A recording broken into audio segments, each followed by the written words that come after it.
It is 13 hours 34 in Guyana, and it is time for elections at COVID-19 Watch with senior journalist of Kaieteur News, Mr. Leonard Gildarie, and we await his co-host, Dr. Yog Mahadeo. Good afternoon, gentlemen. Good afternoon, our boys in the studio here, Kevin and Raj, and the rest of the good folks down at Kaieteur Radio, Kaieteur News. A good day to you and those folks in the newsroom as well. Kongs Advertising, I hope that you guys are doing well. And of course, there are people who've been manning our towers, not only in Eccles, but the one up in Berbice and on the Essequibo coast. A good day to you all for joining us once again. It's July the 24th, 2020. 144 days since that March the 2nd elections. And let me tell you what is in the news today. Chief Elections Officer Keith Lowenfield has appeared in court this morning. After dodging several days, he was dodging the summons of private criminal charges filed against him by a opposition candidate, Dr. Josh Canai. He appeared in court this morning, was placed on $450,000 bail, and he would have to return on August the 14th. He was accompanied to the court by a battery of lawyers. So we will be giving you some more details a little later as we go down. But tomorrow, Guyana is also preparing for something very important, a critical phase of this elections. It is where the appeals court in Kingston there will be hearing an appeal to that decision recently handed down by Chief Justice Acting Roxanne George. That starts at 10 o'clock tomorrow. So we will be bringing you the live feeds from the appeal court on the arguments, on the submissions, and everything that is going to come from that court hearing. So I see my good co-host, as usual, Dr. Yog Mahadeo, would have joined us today. A good day to you, Yog. I hope that you are having a good day as I am. I got up this morning. I was a little tired. It has not been an easy 4.5+ months, I would say.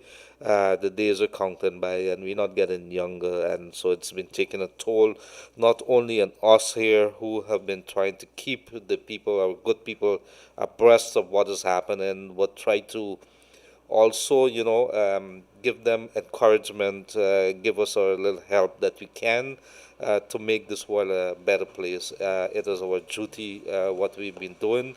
It is needed. And so, Kaieteur Radio, Mr. Glenn Lal, and yourself, Dr. Yog Mahadeo, has come forward and has lent the skills, the capacity that you have brought to the table there. It has really helped our people.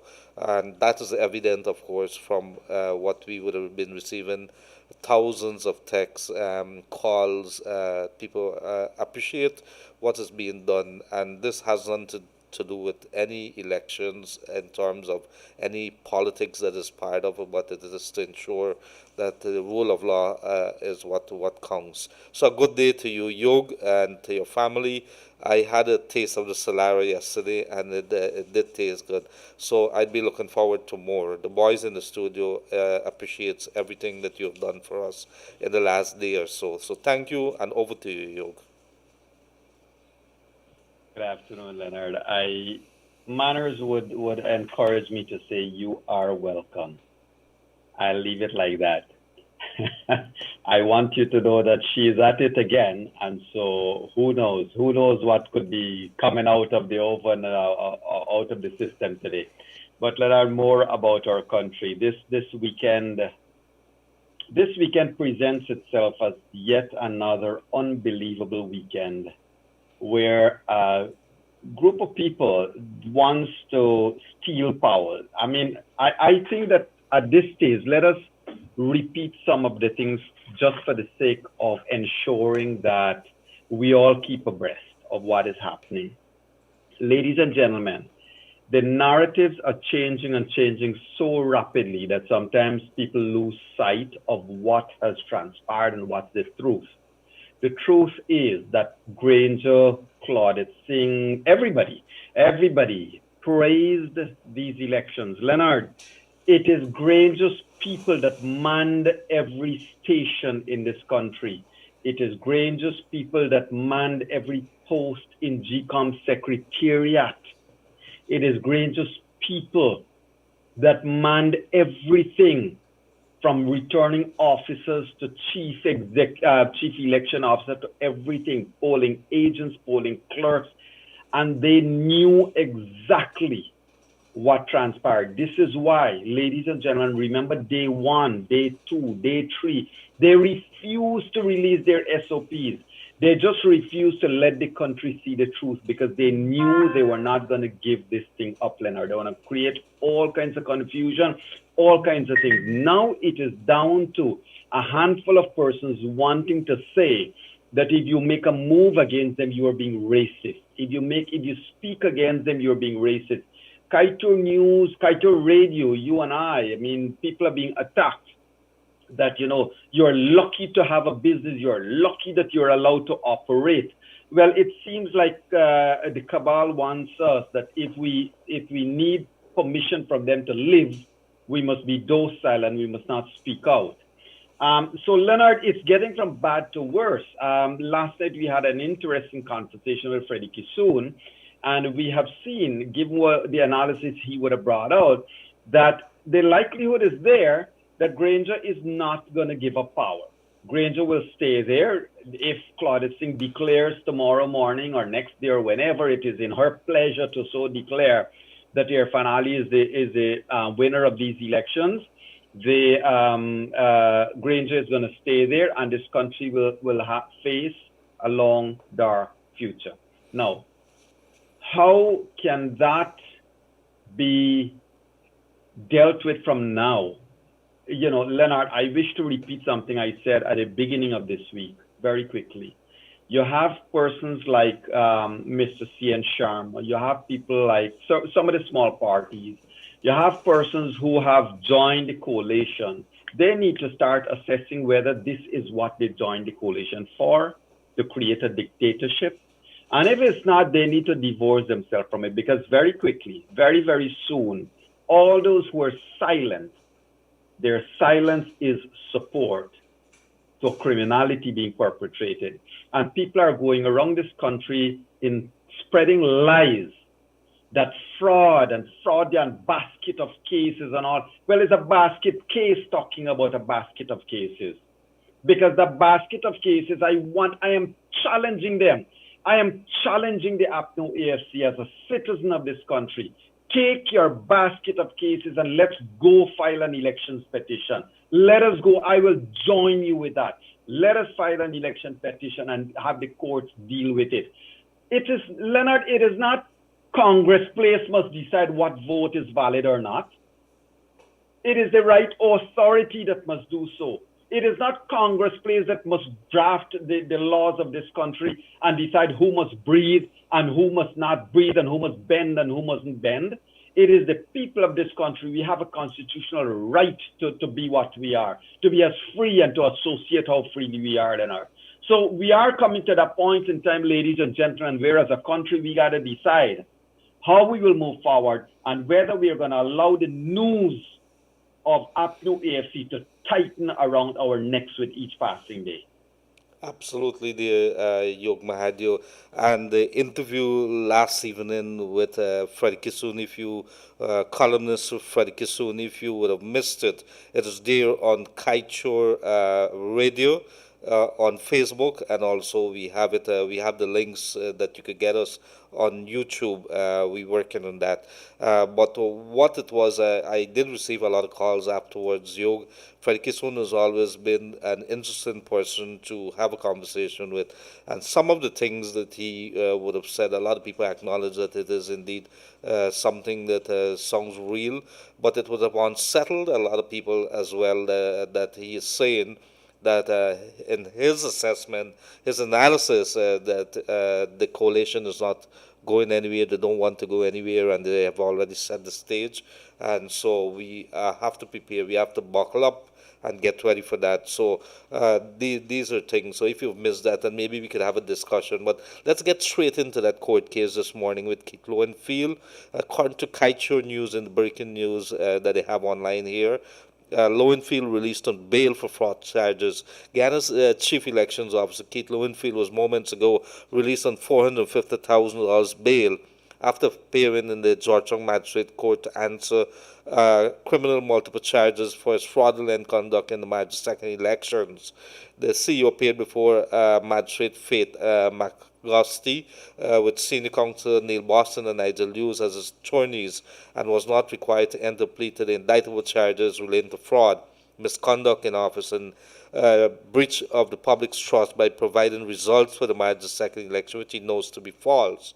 The CEO was only yesterday served with a court notice after evading court martials for over 3 weeks.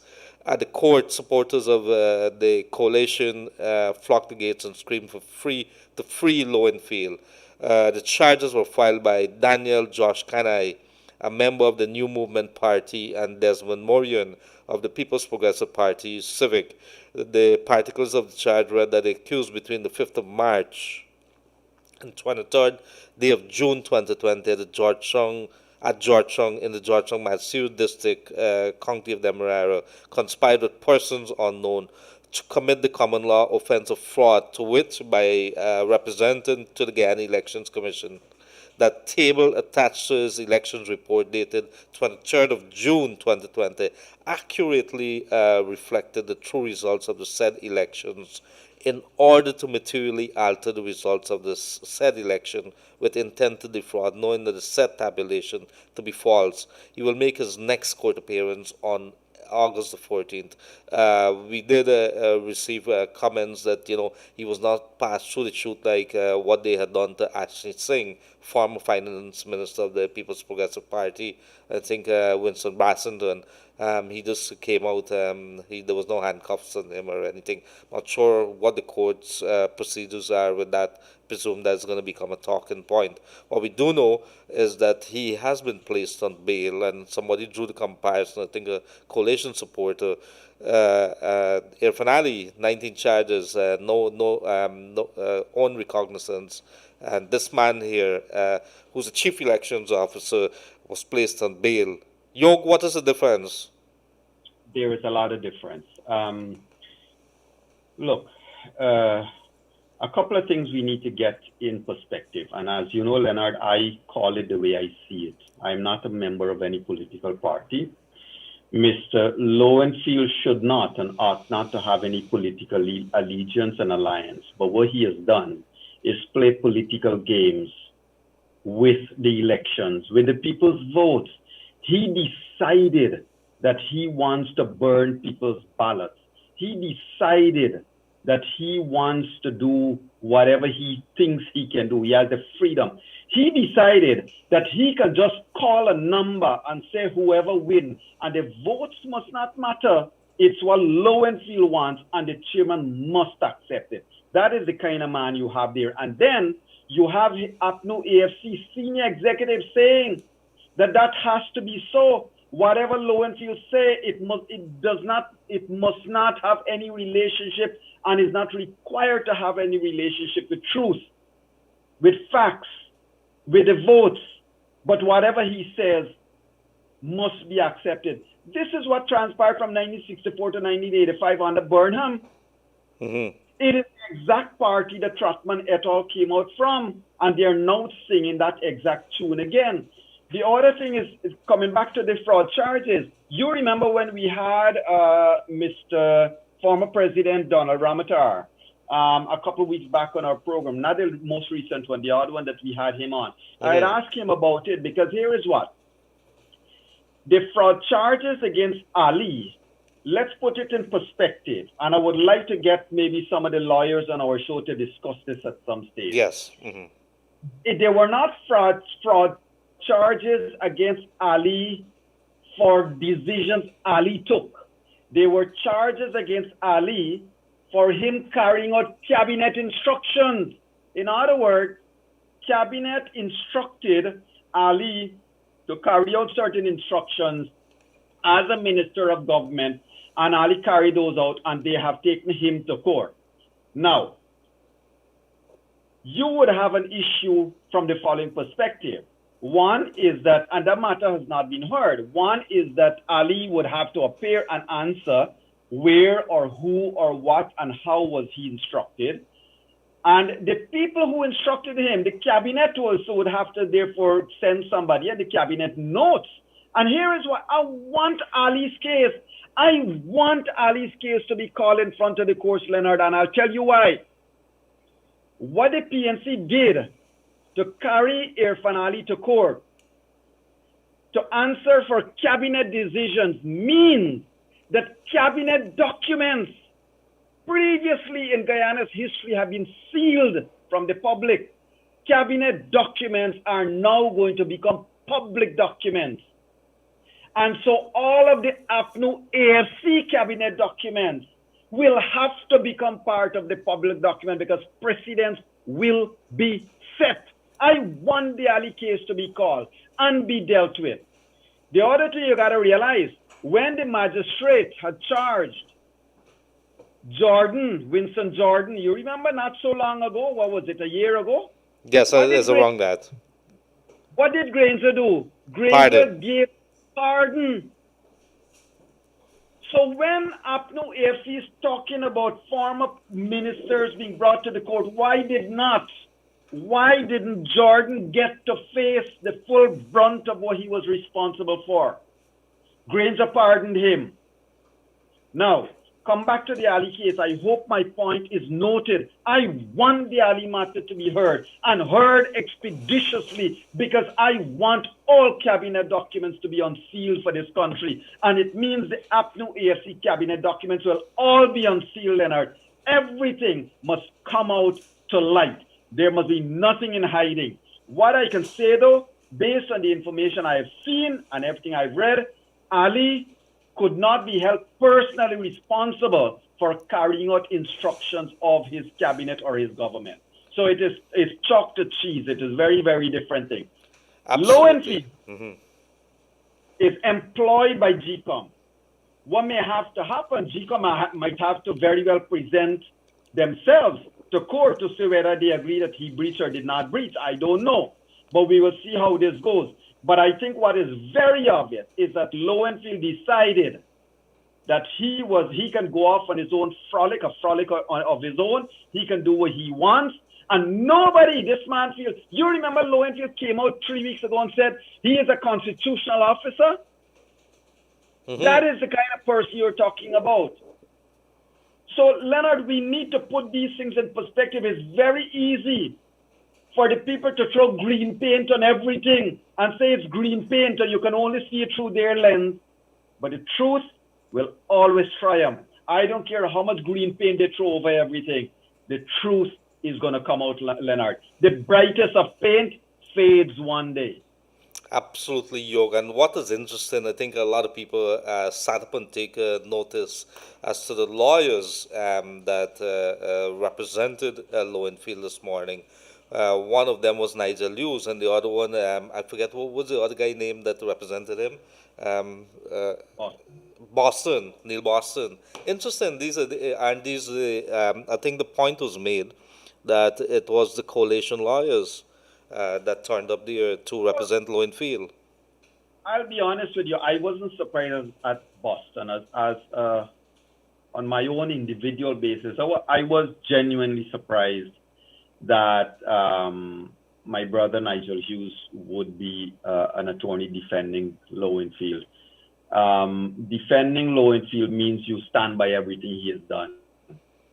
Well, there is going to be some talking points because obviously the battle lines have been drawn very, very clearly. Lowenfield has gotten a team. He's taken these charges seriously. And let me tell you this, if I'm a betting man, Yoga, I would say to you that there's going to be more charges that are going to be filed.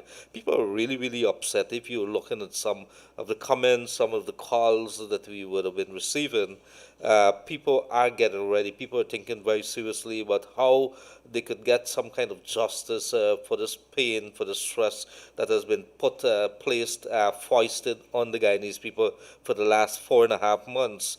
they're not going to take it very easily, and I think there's probably even going to be some class actions against Well, ministers and even the president.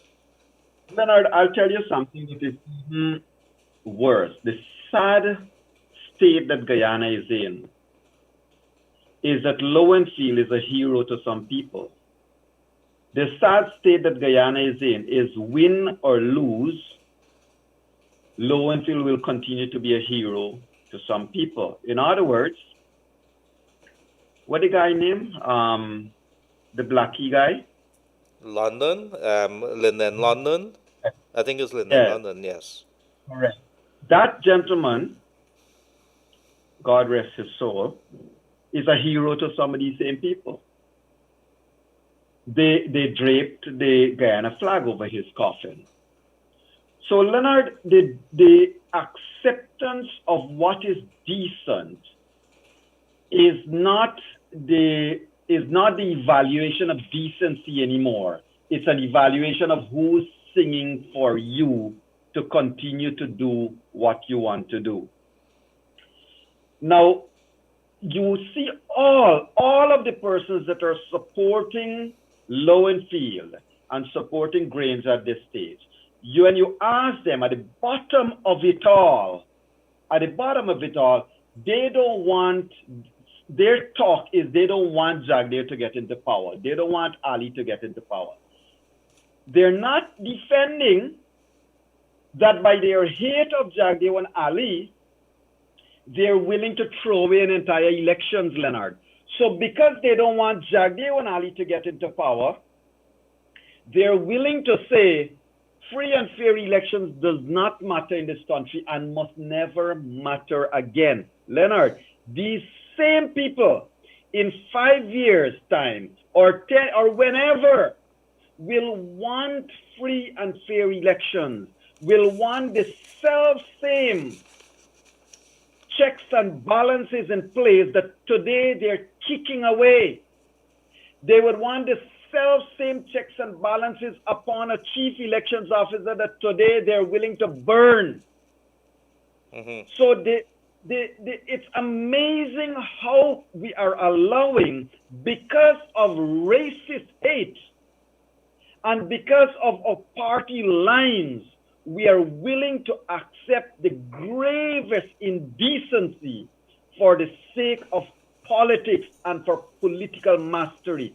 Leonard, I also believe that Granger and Nagamutu and the cabal there, they want to hold on to power. And they're going to turn it around like as if it's a righteous movement, like as if it's a movement of righteous people. And they're going to turn it around. And this thing that they call for negotiation, they're going to say, you see, we want to talk and nobody wants to talk with us. They are the criminals because they don't want to talk with us. Leonard, that has been historically the mentality of the Hitlers, the mentality of the Stalins, that believe they could foist their will upon mass people, upon the masses. And if you oppose them, you are evil. You are seeing it. It's there in front of us. The moment somebody opens their mouth and speak up in this country, you're attacked, you're ridiculed, everybody goes against you and your family and everything else. And you know, this thing about they wanting to talk, final point I'll make here, Leonard, this thing about they want to negotiate. And what Mr. Hughes would have said a month ago or so about something about sharing corn. You know, Leonard, what amazed me about all these people in politics, these brutes, these hard-hearted people that wants to run this country, they're behaving like as if this thing that they want to share is their own and that it doesn't belong to the people. The handful of them got to negotiate who must get. Not the people, you know, they're not talking about the people. It's about them. Who must hold what office? Who must have what perks? Who must have what allowances? That's all that matters to them. The poor people in this country matters not. As I said yesterday, you are going to see they go out to the villages to hold meetings, see how much hampers they will take out. Yes, and that's something that we'll be paying very close attention to what I think we should also be paying attention to, and maybe you could hazard a guess as to this. Who do you believe, Yog, will be paying for the legal costs for Keith Lowenfield? Who's supposed to be paying for it? Do we know? That's his personal cost. He has to pay his costs. Is a criminal action against a man. Look, let me put it this way: if Glenlal, as the owner of Kaieteur News, sends Leonard Gildarie to the Berbice office, and you are driving Glenlal's vehicle, but you decide to go above the speed limit. You decide that you will do what you want to do. That is your criminal responsibility. That is not Glenlal's. Mm-hmm. You have taken a decision to subvert the law. That is your decision, Leonard. And in this case, it is Lowenfield's own decision to act in the way he did, or his conspirators.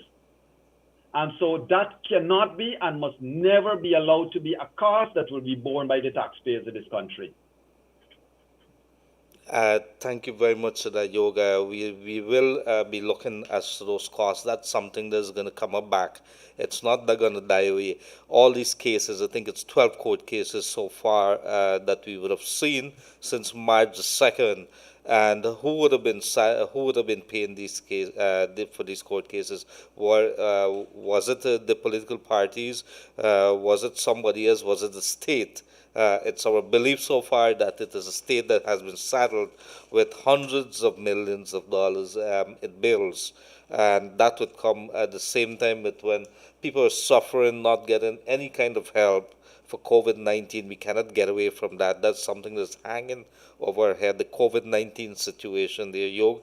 Last evening, we would have heard that 2 persons died in the Rupununi area. We're still trying to develop that situation. It's coming out from the South Rupununi area. They came in contact with COVID-19.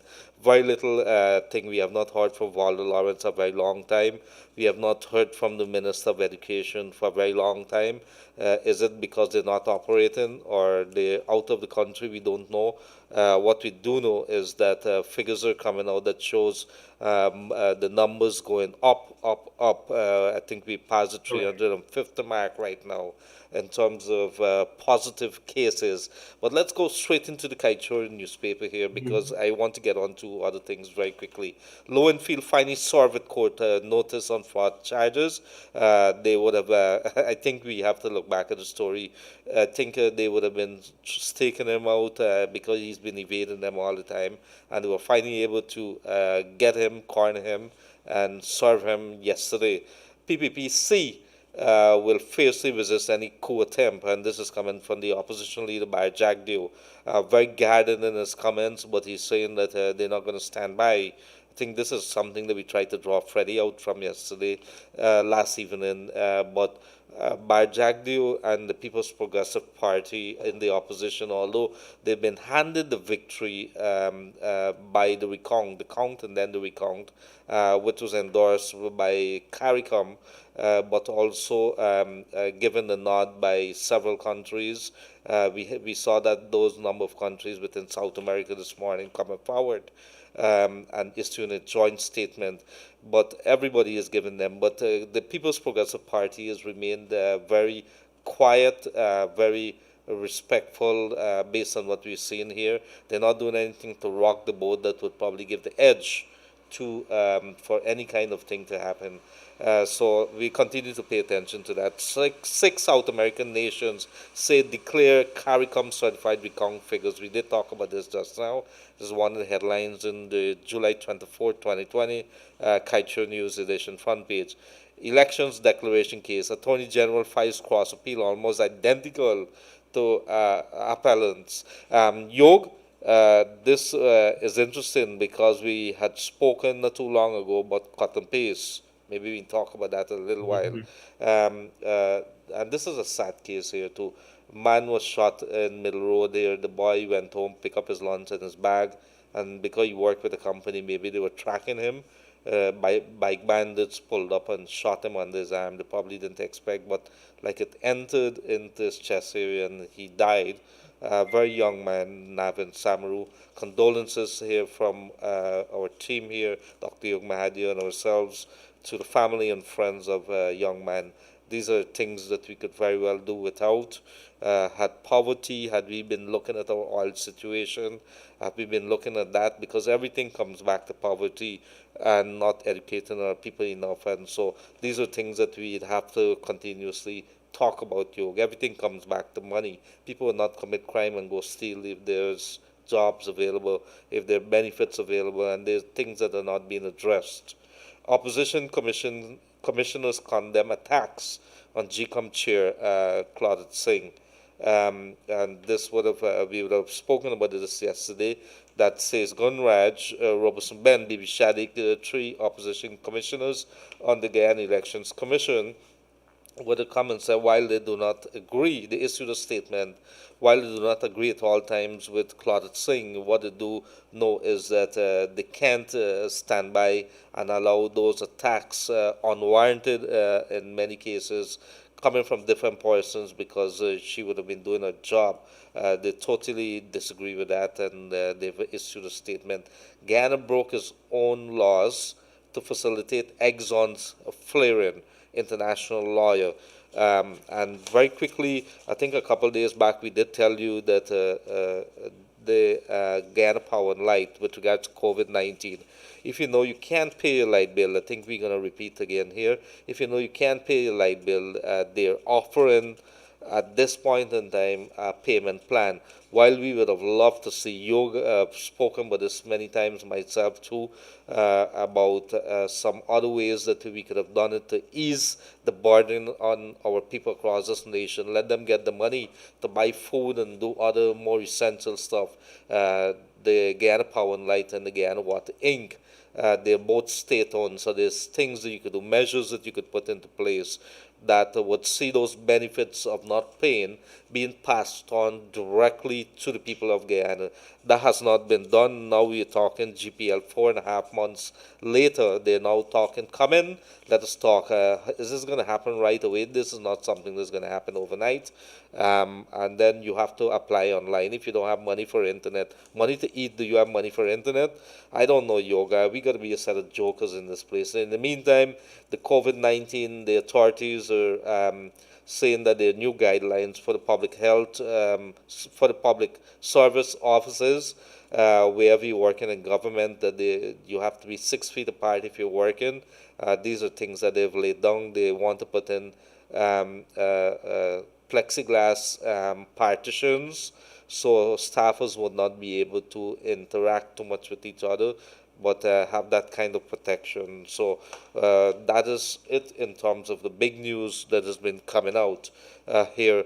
So yoga, we come back to let's talk GPL, because a lot of people, while this election has been ongoing, you would have been receiving a lot of calls, myself, Kaieteur Radio, Kaieteur News, in terms of how people are suffering. I think people don't really care if you get up in the morning and you're hungry. There's very little attention that you'd be paying to this political situation. Of course, it's a big thing, because if you get that solved, we could look at COVID.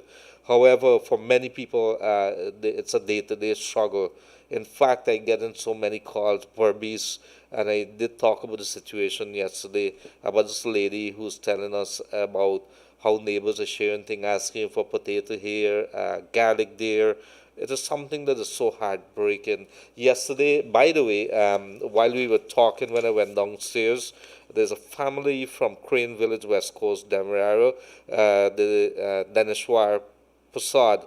They did send some help, and which we have passed on to the people. I want to say hello to this Crane family. It is what we would have appealed to our people to start looking right within their neighborhood, to the people that who would be who are suffering. So let's start at charity begins right in your hometown, in your neighborhood. Start doing that. Let us pay attention. Let us be your brothers, sisters keepers, neighbors keepers, and start doing sharing a little thing to ease the burden. Because when they don't have, you could imagine when desperation kicks in, what could happen. And God forbids, that we have reached that stage. We know that people are really, really suffering. Over to you, Yog. Yes, Leonard. The people are suffering out there in the countryside, and unfortunately, we have a couple of things that continues to be problematic. I think the U.S. government, U.S. embassy would have given to the CDC a lot of money, Leonard, and as yet we don't know where and how this monies would have been put to use. But in the meanwhile, people out there, as you rightly say, needs help. And remember, the COVID-19 cases are not going down. We just don't know where it is and what's happening there. I would like to reach out. There is a gentleman named Nankishore Singh that posts all kind of comments. Sir, feel free to come on air. If you disagree with the questions we are asking, you can send them to us, and we are going to give you your own space on your own show for your superior intellect to come forward. So feel very welcome. Leonard and I are always open to allow people to come on the program and to give their superior intellect. And you don't have to call people names to get your point over. Leonard, on the other hand, I want to note again what the police has been doing. The police, I think the last COVID-19 guidelines would have said that, restriction on social activities, including meetings of any fraternal society, private or social club or civic association or organization, or any other social activity. However, I've noticed that the police seem like the Minister of Public Security or former minister, his intelligence forces or intelligence gathering seems not to be working. So they did not know, or they could not have known, that persons would have assembled in front of the courts yesterday or today. They could not have known and would not have known persons would assemble in front of GCOM. Law and order is something serious, Leonard, and, it's a shame to see the minister and the police behaving one-sided. I am looking at this ordinance. I'm looking at it in front of me here, a public health ordinance with instructions about prohibiting meetings and of any associations and organizations and anything like that. And yet you are seeing persons are planning to have public meetings across this country, and not an announcement from the minister, not an announcement from Mr. Ramjatan to advise people to cease and desist from public gathering. Not an announcement from Mr. Moses Nagamutu. Not an announcement from Joe Harmon, who is still the CEO, and they're all receiving monies, mind you. Taxpayers, you are still paying them. You are still paying their salaries for them to be so one-sided, Leonard, in everything. But, I think the truth of this is that we see the one-sidedness there. Thank God, unfortunately, a lot of persons in this country, regardless of their political persuasions, a lot of persons are mature in their thinking, and a lot of persons are saying, I am not going to go out there and do that. I'm not going to go out there and put my family at risk. Because, ladies and gentlemen, when you go out there and you mingle with crowds and you get out there, you are putting your own children and your own family at risk because you go back home. So, Leonard, the crime spree seems to be increasing as well. When last have we had anything from the police about crime in the country? So the real things about what should be transpiring in the country seems to really have taken a back seat, and the police and everybody is paying attention to something else, Leonard. Yes, and it is true, Yog. But you're talking about when last time the police would have talked about that. When last did we hear from the Minister of Education? Somebody's asking here, what about schools reopening? We are headed into August. In a few days, it's going to be the end of July. We're in the second half of the year. We have not started preparations. I'm still up in the air with regards to our students writing an exam. I'm not sure how that would have gone and what was the need for that. But let us assume that they went ahead and they wrote it, and let's see where that goes from there.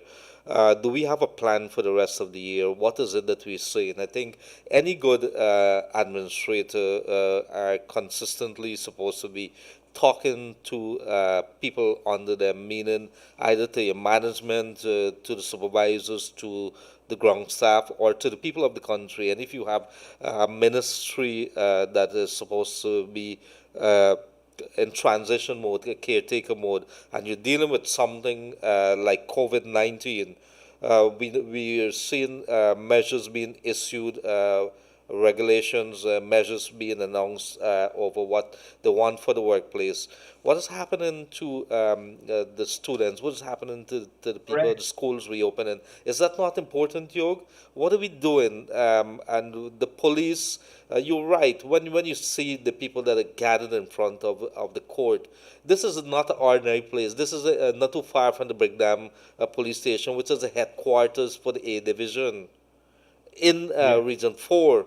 Not too far away from that is a court. In front of the court, the Georgetown Magistrate Court is the top magistrate court in the country, maybe the head of it. And so when you see that happening in front of there, it says a lot, and that is how people start perceiving what the rule of law, about how it all stands, and whether they should have any respect for it. If you can't respect it, that stone throw away is our national That's parliament building where we pass laws. So all this is happening in the full view of everybody driving along that high street area, the Brigham area, they're seeing everything and says, oh, they're gathering there, and yet we going to seawall, the police would come and remove us. And we know that you're not supposed to correct. be in the seawall. But I'm just saying, we might as well start going to the rum shop. In any case, the rum shops are open. All the rum shops are open. If you go by the junction of the Suzaik, I'm diverting it a little here to show you how much of a Wild West, how much of a joke we have become when it comes to the rule of law. And that is because if at your home, the father of the home is not showing an example, what you believe the children would do. So you go to Suzaik Linden Highway there, by the junction there, which is always a party place. We're in the midst of the COVID-19 lockdown, because it's still a lockdown officially, and you have parties over the weekend. I go into Grove, all the bars are open, everybody drinking, big music playing. The police station not too far away. Is it that the police are not paying attention? We had this story the other day. I keep talking about it, but people, I don't think the police has any respect for the people of Guyana. Somebody escaped, stole the police commissioner vehicle, and this is a nice SUV, a black SUV. I think it's a Land Cruiser, and went to a adults entertainment bar on the East Bank, which is supposed to be closed. And that's a story. They locked it in front, it's closed all in front, but the lights are on upstairs and they have parties at the back. Neighbors call you and say, what the heck is going on here? The cars, they're not parking in front of the bar anymore. They're parking 2 streets away. So somebody got away with a police commissioner vehicle, and the police commissioner does not see it fit to issue a statement, but somebody took a picture of it. It's very, very clear. But you see, these are all examples of how our country, I'm rambling a little here today, but I want to underscore when we talk about the father of the house that is breaking the laws, that is not doing anything to lead by example. The people on the ground are going to do whatever it is that they're doing. That's right, Leonard. I mean, on the other front, I mean, I find it strange that if you were to drive along the coast, the roadways of Guyana, you're going to be stopped 2, 3 times by policemen. So we do have a police force. We do have a police force, Leonard. They haven't been fired and sent home. They're out there. They're checking you. They're checking your papers. They're checking your vehicle. But it seems like checking your vehicle for papers is much more important than maintaining law and order. And that is strange. It is strange because it tells us where the police force directives for their priority is. Leonard, I have nothing against the policemen and women themselves. They're very decent, most of them. A lot of them are very friendly and professional in what they do. My point is that what would be the priorities at this stage? You So have you to are right. lead. You have to lead, Yog. You have to lead. Correct, correct. And they're driving anxiety and driving fear because it's like who you check in or what are you checking or what are you really up to? What are you really doing? Whereas when people are gathering all over the place, I mean, you see people daring the police, come and hold me. I am this and I am that, and slapping their chest and doing this and doing that, and you dare to touch me, you dare to hold me. So law and order will only work for certain people in this country, Leonard.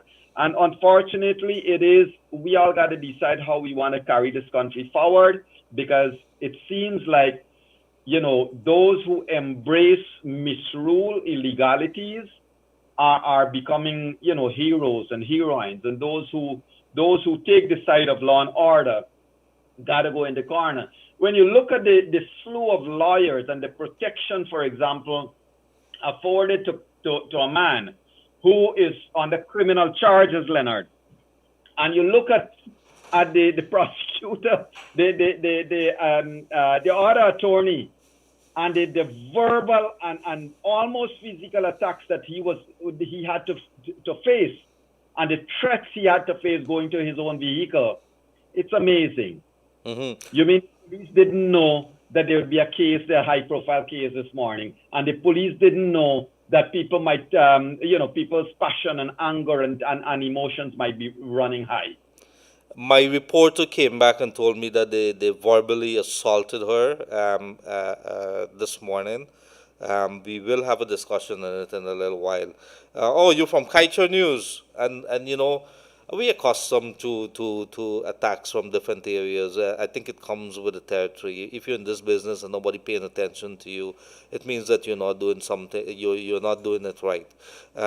We accustomed to that, but they singular out Kaieteur News and they went after her. You're the newspaper that's been writing all about Lowenfield, and so the girl, I think I think what struck me is she said that the police were standing right there and they had this big crowd of people not observing the social distance thing. Not some of them not wearing masks, and the police were doing absolutely nothing to give her any kind of protection. So that is when we talk about law and order in this place and the respect for rules and regulations.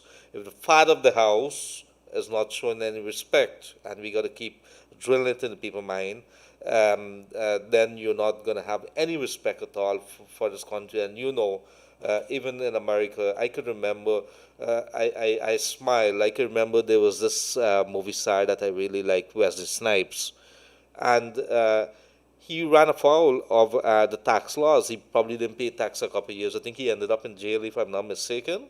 And you would have had a very powerful man like back in the 1930s. Was it Al Capone? They couldn't get him on anything, but they got him on tax evasion. And that is according to the RICO laws. But these are things that we have to pay attention to when you have policemen standing in front of the magistrate court in Georgetown in the middle of downtown, and people are passing and see that they're allowing other people to protest when you arrest a man and you charge him because you stand up protesting with a placard, and then you drop the charges against him. You would have wasted that man's time. You wasted that court's time. You should be slapping some fines onto the police for cost, for wasting the court time, because that's what it is. And Leonard, if we can turn briefly to the courts itself, I see that there's been a lot of agitation being built up on APNU ASC's pages that is calling for one of the judges to recuse herself from the matter that will be heard tomorrow. Now, we cannot presume to want to take the role or to go into the mind of the judge. What we know is that we have never, on this forum and on Room 592, we have never attacked any of the judiciary, any of the members of the judiciary, and we do not plan to. What we have done is call for the Bar Association to speak out against the face of these attacks. Again, I'm calling on the Bar Association to speak out because, Leonard, unless I'm mistaken, isn't it the Chancellor of the Judiciary that would have had a say in the appointment of who comes to hear the case?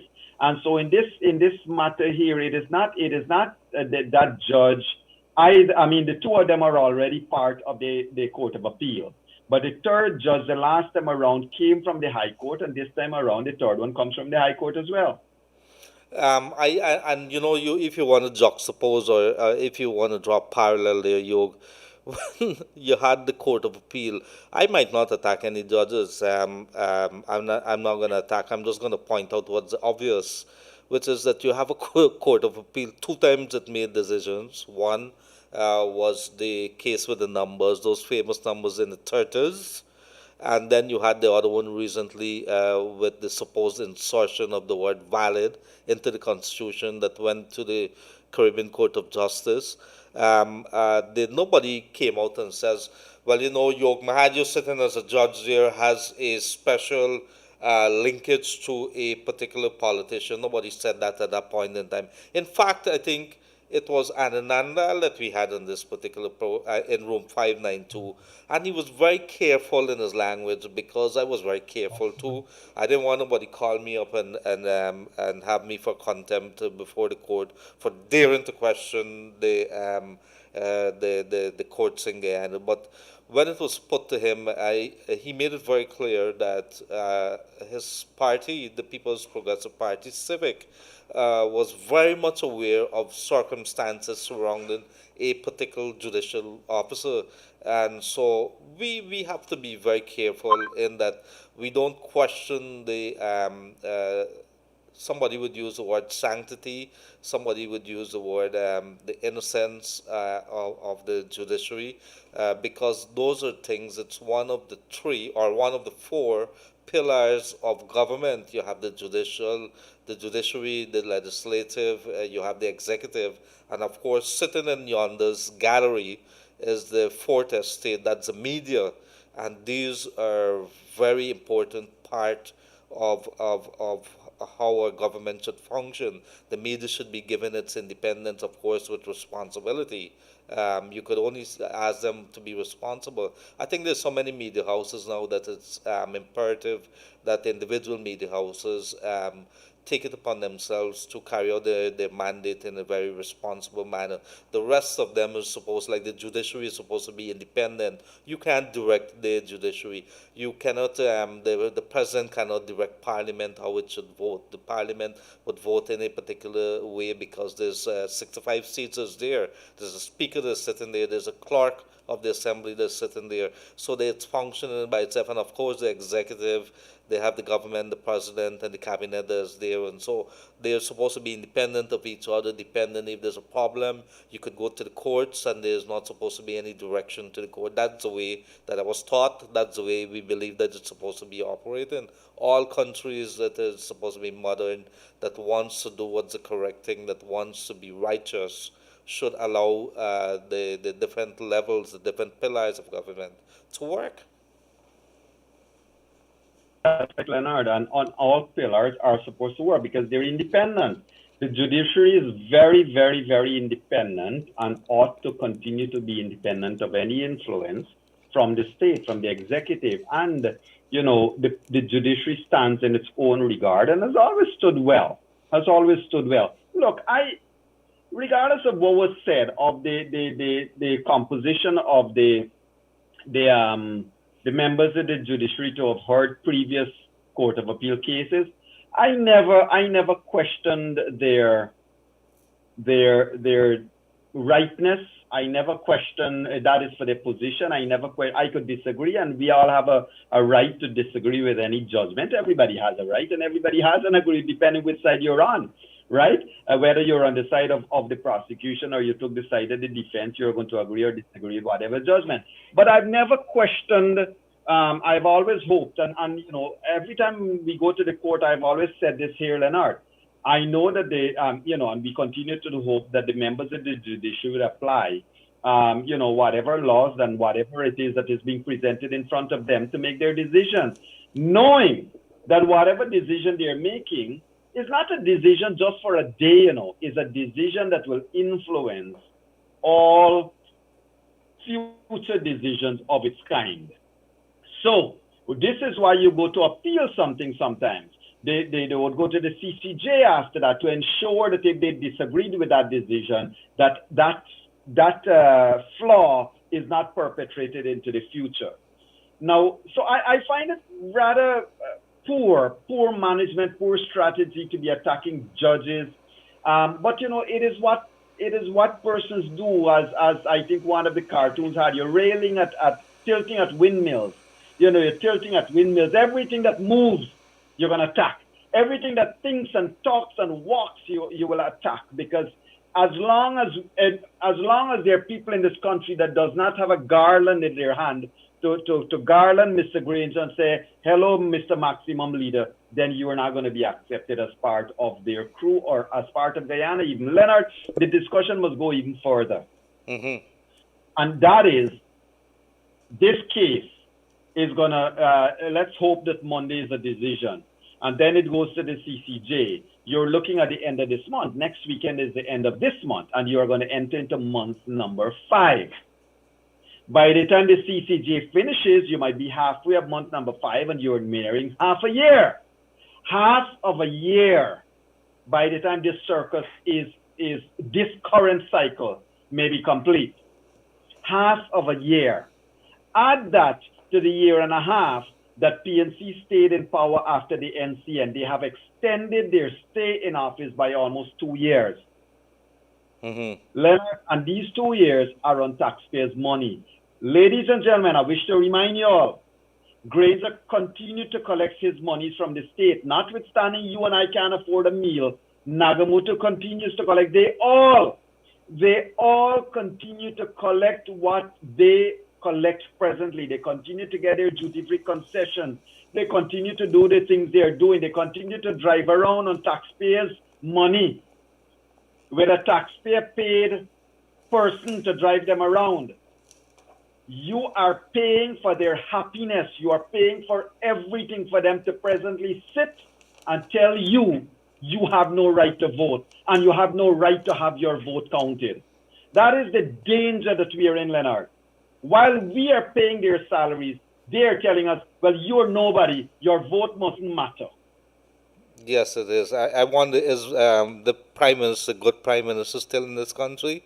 Is he here? I'm not sure. We haven't seen him for a very long time. We haven't seen a press conference from him as a chairperson of the National COVID-19 Task Force.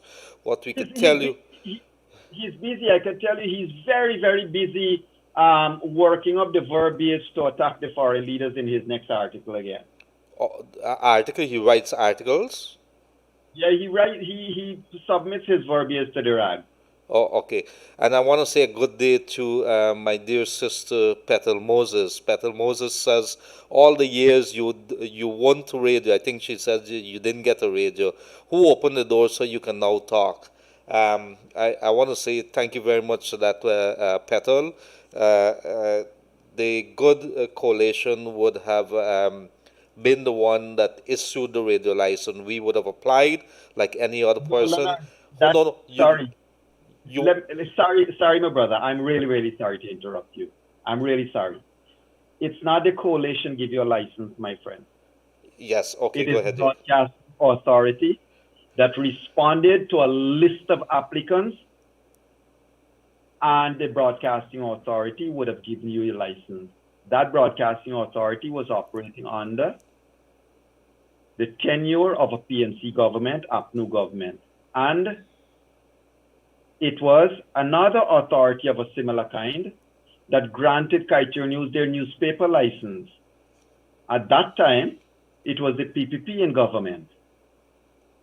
So if you are saying Kaieteur Radio must not attack PNC, well, it means Kaieteur News ought not to have attacked the PPP. I don't know how we start to think like this, Leonard. Because you get a license under their watch, well, you must shut up. And it's like, okay, whatever whoever do to you. So if a criminal goes next door to that person's home and does whatever they want to do, burn it down to the ground even, as long as your home wasn't touched, you ought not to speak out.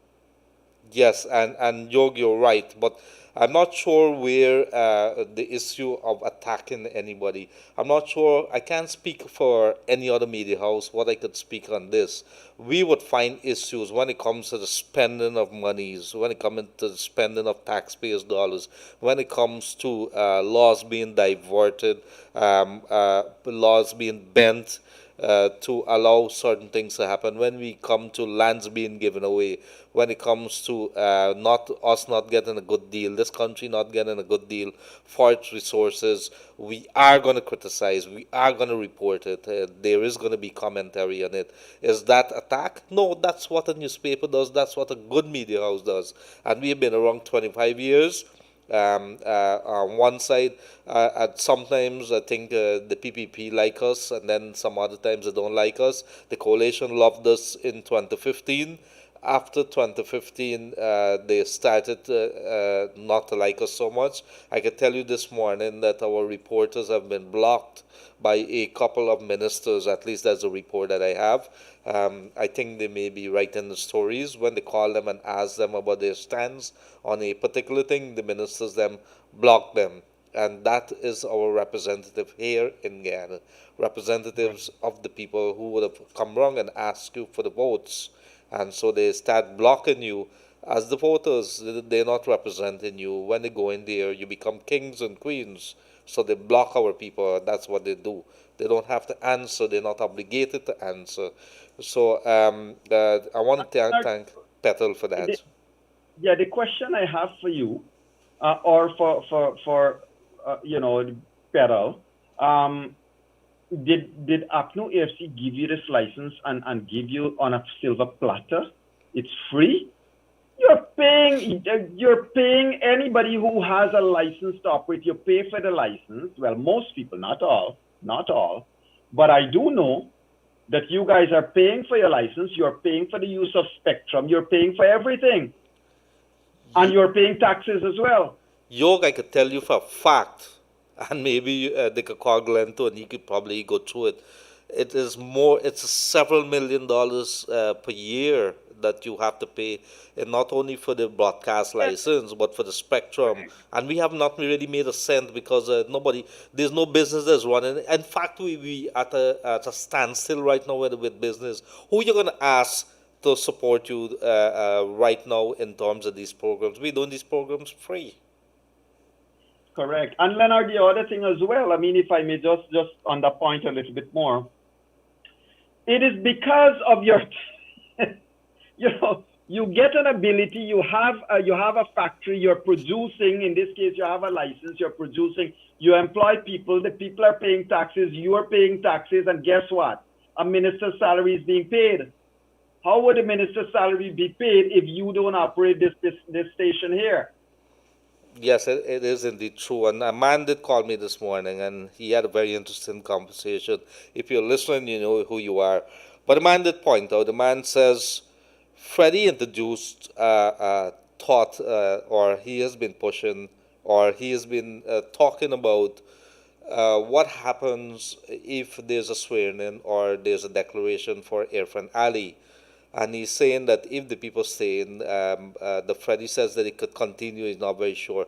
He says within 1 month, if such a scenario comes up, it's going to crumble for the simple reason people are going to stop paying taxes. Who do you pay taxes to? If you don't have money, how are you going to pay the army? How are you going to pay the police? What are you going to use to pay public servants? The bank again, you can't just go in and withdraw just like that unless you commandeer and put a gun to the head of maybe the governor or somebody there and says sign these checks or cash it or something. He says it's almost impossible to do that. He says in most cases with where dictatorship has happened, the countries would have gotten some endorsements from maybe a neighboring country or maybe one, two other organization overseas, and that so doing you would get some help. In this particular case, there's nobody in the world around the region across this globe that has lent any endorsement to the coalition in this entire episode or these episodes of the soap opera that's been happening in Guyana. So he says, don't, that's not something to even think about. It is not going to happen. Even if they think it will happen, you can't have a legitimate president or a lawful president that's sitting there who's been declared, and you believe that you're going to hold on to power and expect the different entities to run. I'm not a professional or in terms of an expert in this, Yog, but maybe some thoughts from you on this. Well, well, Leonard, I would want to agree with the person with that opinion, but you know what? Not I wouldn't agree totally. The other side of the argument still holds true. Look, we're all thinking of this as if it is Granger and Nagamutu that stays in government, and PPP forms a parallel government, and we're in a political chaos. But Leonard, let's think down about our villages. Let's think about law and order. Let us think about people who are protesting and who want to continue to protest. Let us think about, if you go to charge somebody for something, what's the state of the judiciary? Even if it's 1 month, the damage that will be done to the society will last for decades. It is not something that must be taken lightly, and certainly we all hope it doesn't happen. We hope it doesn't happen. But let me put it this way. Those people who currently today have lied to themselves so much and so repeatedly that they believe that these elections were defrauded by somebody else other than APNO AFC, are they ever going to come to a position where they will accept, regardless of whether Granger is there or not, Leonard? They are going to carry that mantra on and on and on and on, and they will carry it on for a very, very long time. They're not going to change their position. So the dynamics and the arguments and the dialogue, well, not dialogue, the monologue on one side is going to continue to be what it is. In the meanwhile, people who are opposed to the Granger government, they are going to be unforgiving. They're going to say, look, you guys held us like this, and you did not give an inch, and you know what, we are not. So this thing is bigger. The divide that is being done to the psyche of this nation is very, very great. This will require big men and big women, people with big hearts, people in whose hearts they don't see Afro and Indo-Guyanese and Chinese Guyanese and Portuguese. They're seeing Guyana and Guyanese. Big men and big women to sit and heal this nation. But it will not be up to the PPP or the PNC, because whatever the PPP do when it gets sworn in, this cabal is going to want to adopt what Desmond Hite had done. Mm-hmm. And they're going to want to ensure they disrupt everything. Leonard, too much water has flowed under that bridge. And I don't see that even if they come out from office, it will be easy for the people of this country. And yes, and we have said it before, Yog, and I will say it again here too. There's a lot of work in terms of our cohesion. This is something that's been talked about in the past, and we were never serious about it because an entire ministry was formed, the Ministry of Social Cohesion, under David Granger. And with one fell swoop, after March 2nd, they wiped that out. Any attempts that was made to bring our people together. And I saw a statement coming out from, I think it was the Interreligious Organization, sorry for that. I see where they're headed with that. But, using religion to push a particular agenda is not something that is good. If those churches are paying attention, you pay attention to them too, because those are the ones that is, backing an evil agenda. That is not something that's very good. People should be paying attention, put the name up big and understand who these people and what they are doing to this country. But social cohesion was a big joke under this administration, because if you see what would have happened now, and I think for me, not forget, but if you put aside for the suffering of the people, one of the biggest things that I find it very difficult in my heart to forgive is what they have done to our people. This deep division, the wedge that they would have driven to separate our people like this, all for the sake of power, the the greed for power, Yog. We can't put it anywhere. I can't, Gildarie cannot sit down here anymore and just stay quiet, or let us put it in diplomatic language, or urge them in a little diplomatic language to just, do the right thing. Let's put it on the table. It's been 4.5 months. We got to take off the glove right now, and we got to say to you what you've done to this country. It is totally unbelievable. It's a handful of you. It's not all Guyana. All Guyana is not like that. We have decent people here. Even the supporters, and which we know is about 40% of the people, a little more than 40% would have come out and supported the coalition. What is acceptable at this point in time, Yog, is that not all of them that are there are encouraging this. These are God-fearing people. These are people who want this country to move on. So it doesn't matter. They want to get on with it. They want to work. They want to take home a salary. They want to be protected. They want the kids to go to school. These are decent people in Ghana, Yog.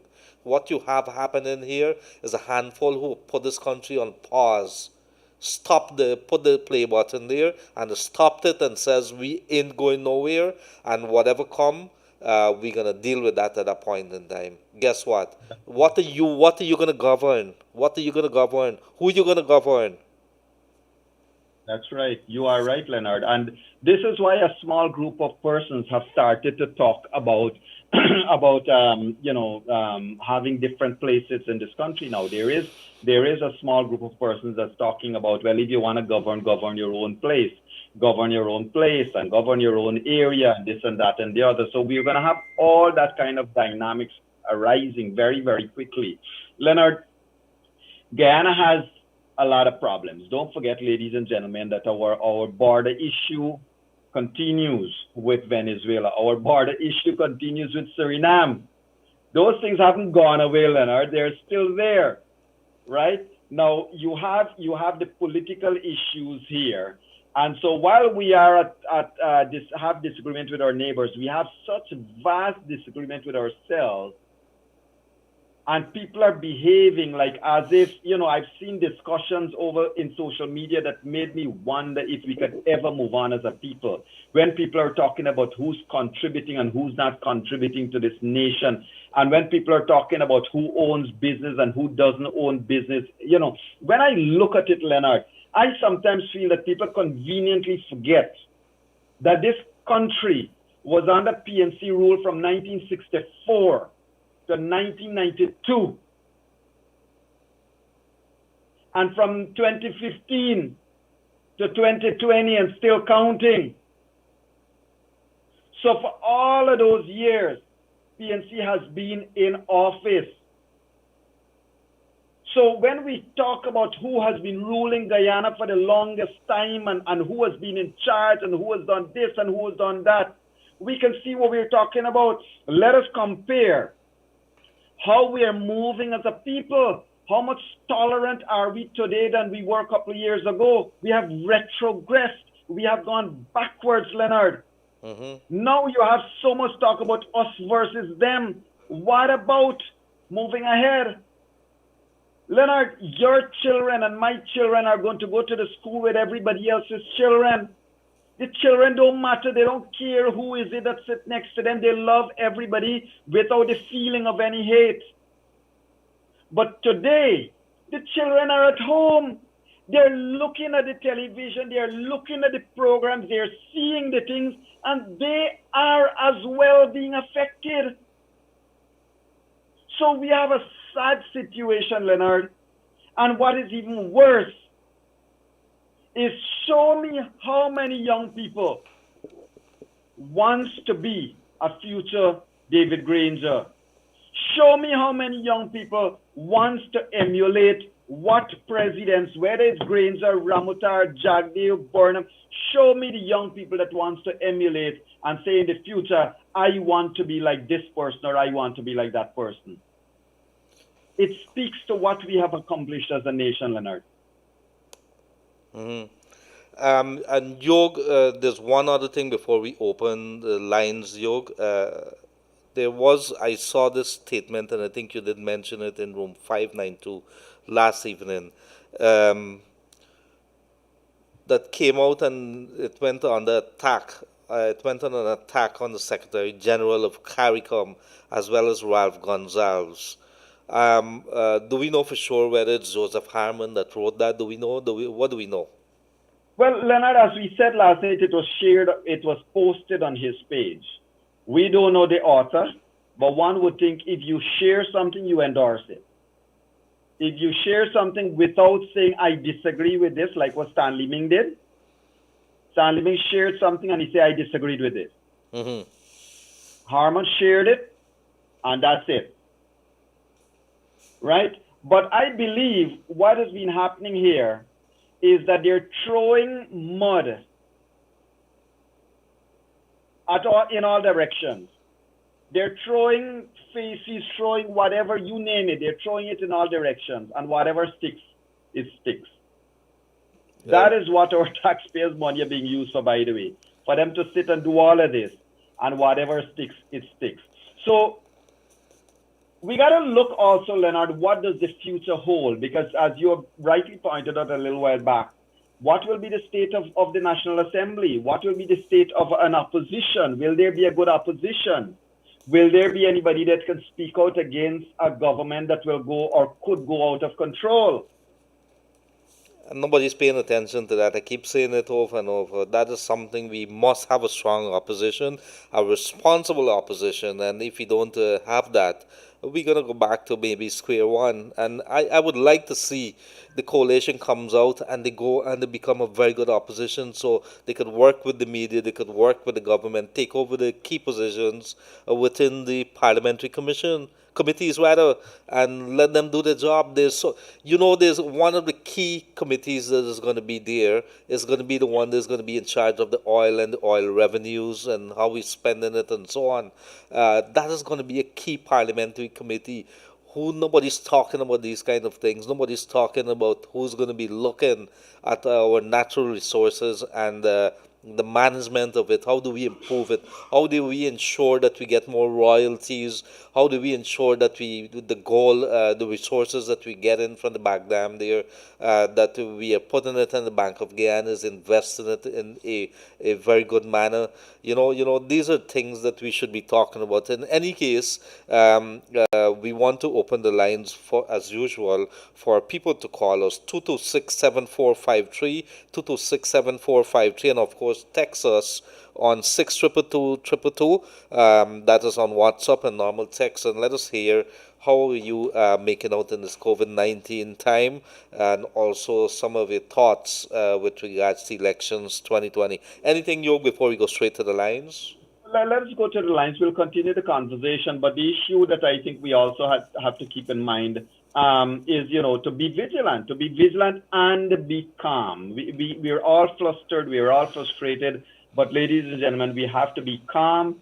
We can speak, we can share opinion, but let us not do things that, that would take us in any way out of control with ourselves.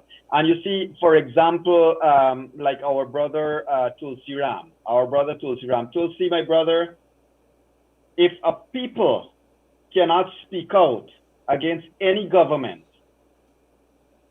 then they're not worthwhile. It is because people could have spoken out against the corruption, pre-2015 corruption, that we can speak out now. Those who didn't speak out against the corruption pre-2015 were supporting something that was wrong. And there is no moral obligation to speak out now. Wrong is wrong. It doesn't matter who do it. It doesn't matter what race does it. It doesn't matter what political party does it. If it's wrong, it is wrong. And we will continue to talk about it. And yes, I think we right the vehicle, we right the boat back evenly on the water. Let us continue to do our job. Our mandate is very, very clear to the people as a newspaper. We are going to get it. We're going to get it wrong at times. Would we have known that in 2015? Did we change course coming to the 2020? I think because this is a conversation that we would have as a newspaper, as a responsible newspaper, over the years. Did we do it right? Did we deliver on our mandate? What is the mandate?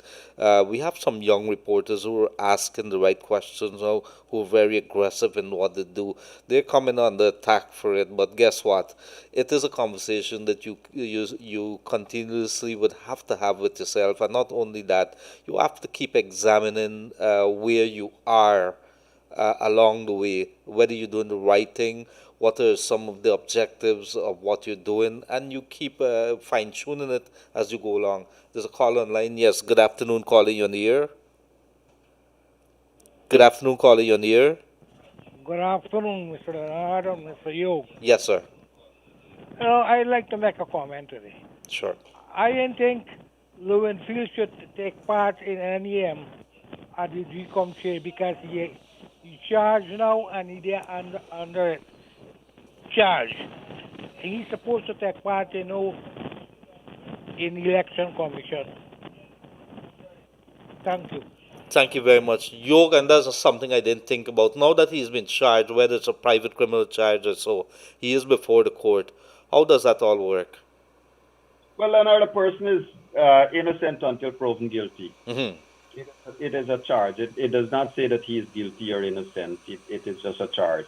Until such time that he is found to be guilty, it will be up to him to say he cannot continue working there, or for him to for his boss to say under the circumstances, why don't you take a leave of absence and look after your personal matters, that legal matters that are coming up to you.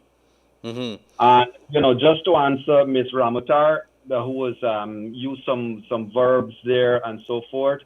Yes, we can have that discussion about where was the 2015 corruption. It doesn't mean that because there was no charges being made that there wasn't corruption. There was corruption, and we can have a discussion about that corruption anytime you're ready. Thank you very much for that, Yog. Let me see. We're going straight to the comments. Gildarie, after all those who were involved in this election rigging, how can the Guyanese people expect that they'd be good opposition leaders and MPs? Well, that's the issue that we're discussing here, as to there is a need, an urgent need, a critical need, because the system is so designed for there to be an opposition, and more so now, we are a oil-producing nation, and you know what happened in an oil-producing nation. A lot of things could happen, and we would have had a reason to question our deal with ExxonMobil. And even now, I think there's this statement or the story that's in Kaieteur News today. Guyana broke its own laws to facilitate Exxon's flaring. And I think this is Melinda Janke, very good lawyer, international lawyer. And she would have raised things. It's not even allowed in the law to allow flaring, and anything that you do that is going to damage the environment. If you release in gas, that is going to damage. Especially, it has, I think, about 250 toxins. Is what I'm reading there. And so, if the law does not allow it, how do you allow Exxon even during the setting up phase? This is not a setup phase anymore. This is an actual full-fledged production that this thing would have happened, and it's only by, I'm not sure how the story slipped out, that they were actual flaring the gas into the atmosphere, and then you hear the amount of gas. Of course, there's a cost to that and everything, but the damage to the environment and the fact that we live in just 100 miles from where the operation is taking place, we have to be very concerned. And not only that, if you're bending over backwards to allow something like that to happen, or you're allowing it to happen, and not keep the stakeholders, the shareholders, apprised of what is going on, then something is wrong. Something is very, very wrong in this country. Correct, Leonard. And also remember that the flaring is not just a little bit, it's over 10 billion cubic feet of gas. So there are a couple of simultaneous discussions, points people need to keep in mind. One is that the flaring and the damage to the environment, right? Two is that if the world proves that there is a potential damage that is caused directly by a Guyana activity, there might be further repercussions for Guyana. Three, there is a foregone revenues that we could have gotten had that gas not been burnt. Had we been able to get our contracts and get our agreements done properly, we may have been able to negotiate properly and get the gas tapped and fed across this country, for example, for people to use. All of that, so the foregone revenues are there. And more importantly, Leonard, is unless and until we have a legitimate government in place, nobody can talk to them. Nobody is going to do anything. There'll be no penalties. There'll be no action. You and I and Kaieteur News and everybody's going to continue to talk, but there's no agency, statutory or otherwise, that an illegal government can take against them. Who is going to take them to court? Well, there's the thing. That's the question. Good afternoon, gentlemen. I'm a regular listener to the program. I like to highlight the situation on your program. It's very frustrating every day that goes by and these squatters remain in office. We have a triple threat in our hands: a political crisis, a health crisis, and an economic one. Apart from not having enough to eat, we have bills to pay. For instance, courts. Sometimes it's only 1 day a week that you're working. So when it's due date and it's passed, you're in arrears. Will the government help us with that? And so, this person who would have been sending us this is so very reflective of so many other persons who have been suffering across this land. You have bills, they would be talking about mortgages, businesses. There's something we're not even talking about. We know that thousands of small businesses are never going to they're not going to be able to recover and to move on from here. It's going to take a special kind of facility, or maybe loan thing that is going to have to be introduced, that is going to really start back these people on the feet, and it's going to be a very slow process. This recovery that's going to happen because of COVID-19, if it does, it's going to take months, maybe years to bring us back to maybe before March 2nd, before we would have had the shutdown. It is going to take a little while. So it is something, I hear what that person is saying. Right. Indeed, Leonard. I mean, a lot of persons, majority of Guyanese want this political problem to go away so that we could move on with our lives, because we have mouths to feed, we have things to look after. We have to get back to our land, we have to get back to our jobs. Mm-hmm. Everybody wants this to go away just so that we can get back to our lives. Yes. But it doesn't seem to be going away. It's one of those never-ending series, it's one of those never-ending television series, maybe. And let me just say to Raul, we actually dealt with that discussion, my brother. We did talk about, why about the potential of the CEO stepping aside, and about the 19 fraud charges that would have been facing the Mr. Ali. So we did have that discussion. No need to go it back. But please, and I say that, Leonard, to say this, ladies and gentlemen, please be aware that you can review, preview, relook at these discussions at any time, at your pleasure. Because if you go to Kaieteur Radio channel, the YouTube channel, or you go to the Facebook page and you scroll down, you're always going to find these videos there stored for posterity.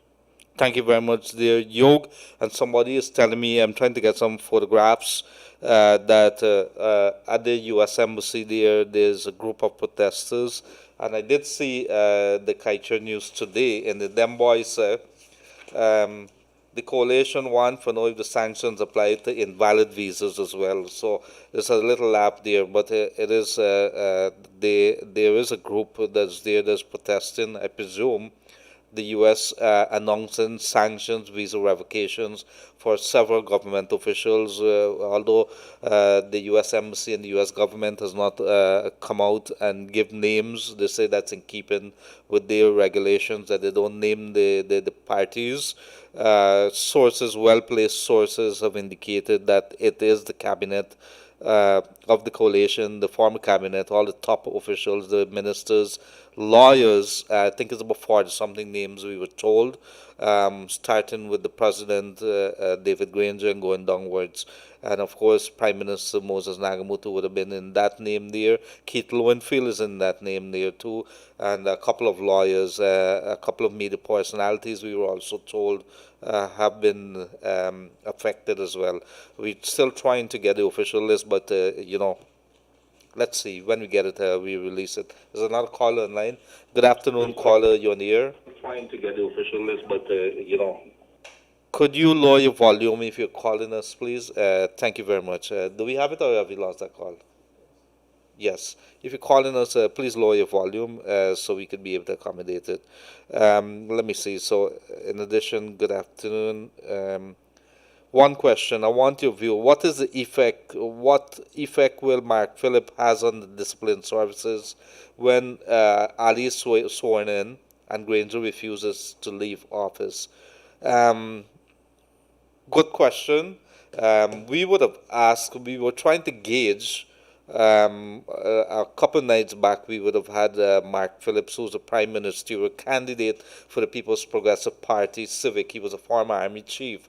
And of course, we were trying to gauge from him as to what's the mood of the army and the police. And one thing he's made very clear, based on his analysis and his feel, he believes that the army, based on statement coming from the new army chief, a gentleman by the name of Bess, that they will act professionally in keeping with the law, and he believes that the police will do the same thing.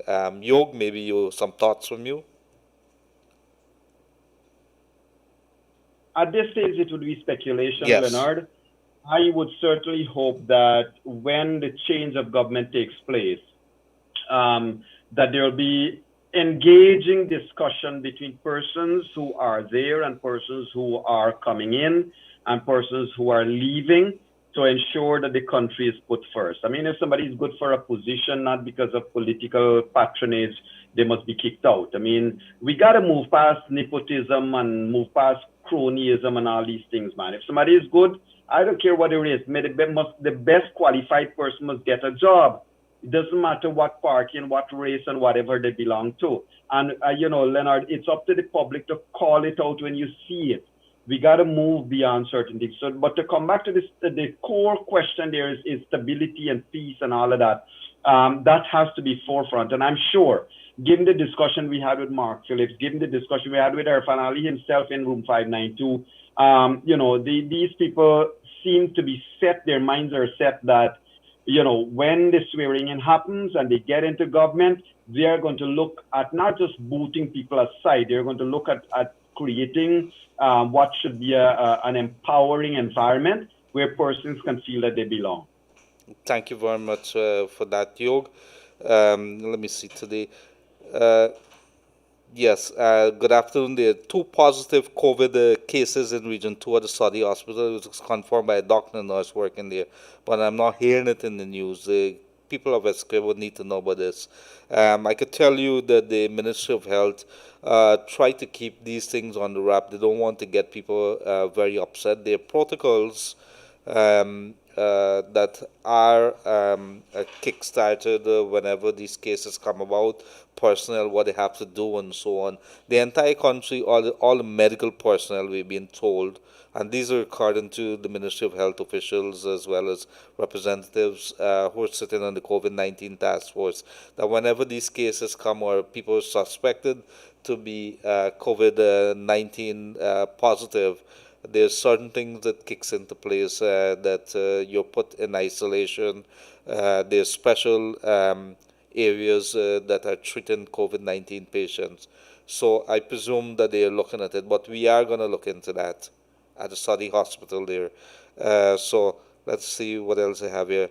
I want you to highlight for me how APNU going on a campaign trail tomorrow, and we as business owners can't have customers at our bar. This is social distance. Is this social distancing between the APNU? And this is something that we would have discussed a little earlier. We don't understand how they're going to go about doing it if it's full campaign mode again. What are you campaigning for? There is a recount. The GCOM is preparing to have a declaration. The matter is before the court. the matter is tomorrow, but you heading out on the road to have. I'm not sure what is it that they're going to do, Yog. Leonard, no one knows what they're going to do. There are people are out there. I'm not going to say they, but people are out there, and they're waiting for whatever new narrative some political masters are going to spin for the day, and they put that on their placards and they start to march about it. It was interesting. I forwarded you something there. It's interesting to see who and who would have come out as part of the crowds to support Mr. Lowenfield this morning. So one cannot say that there is no political directive here now, Leonard. It is very, very clear. And that is shared by guess who? By the Guyana Rag. Oh my, they're sharing it that they're going around the place to tell people what? You know, that was a picture in front of the court this morning with Mr. Lowenfield going there. And you could see somebody who's been a former minister of government there in support. Interesting. Good afternoon, Leonard and Yog. My brother's a frontline worker, and this is how the government of Guyana is rewarding him. He's part of the screening team for the COVID-19 at the hospital. This is how the government plans to survive. Let me see. Hold on. This is interesting. He's being paid. The person is being paid 69. I'm going to come back to this because I got to read it and digest it a little. But the people, our frontline workers, a good day to all of you, our ambulance driver, the cleaners, the nurses, the doctors, everybody who's in charge or who is leading the way to fight this COVID-19 thing. It's been more than 4 months now. You guys have been doing a tremendous job under pressure, little resources, and of course, a population and maybe patients who are unforgiving when it comes to what they expect. So I want to say good day to all our medical workers out there, and we see you. We understand what you're doing. We appreciate it, and we have a mad love for you people out there. So there's a caller online. Let's go ahead, caller, you're on the air. Go ahead, caller, you're on the air. Oh, that person is gone. Yog, how difficult it is must have been for not only the police people but our health workers. How difficult is it would they have had it? Well, Leonard, it is very difficult because look, on one hand, these people got a balance between keeping themselves safe while doing their job that is expected of them. And on the other hand, Leonard, we kind of sometimes take it for granted, but the doctors and the nurses, the policemen and the teachers, they're all affected with what's going on politically too. Everybody is affected. Everybody's frustrated. You continue to pray that the doctors and nurses and so forth do not find the frustration getting to them, or the policemen getting to them in such a way that it would affect their work. Because if a nurse's or a doctor's performance is affected, it will be bad for whoever is in front of them. But so far, we have had very good doctors. We have had very good medical professionals. And I would like to take this opportunity to, just say hello to our doctors and nurses all across this country, continuing to work under extreme circumstances, continuing to look after people, even though the public health system has no pharmaceuticals available, but they continue to do what they could do, Leonard. And I think, they continue to be the heroes we look up to. Yes, and so if you now joined us on elections and COVID-19 watch here on Kaieteur Radio, we tell you that the Chief Elections Officer, Keith Lowenfield, would have appeared in court this morning. He was charged, privately filed charge by a opposition candidate, Dr. Josh Kanai. 3 charges slapped on him with regards to fraud, and he would have appeared and placed on $450,000 bail. This morning, his legal team would have included Nigel Hughes as well as Neil Boston. Also there to support him at the court were a number of other persons, including Minister Simone Brooms. At least that is what the pictures are saying here, that she was there lending him support, or at least she was present at the Georgetown Magistrate Court there along Brickdam High Street. So there's a caller online. Good afternoon, caller, you're here.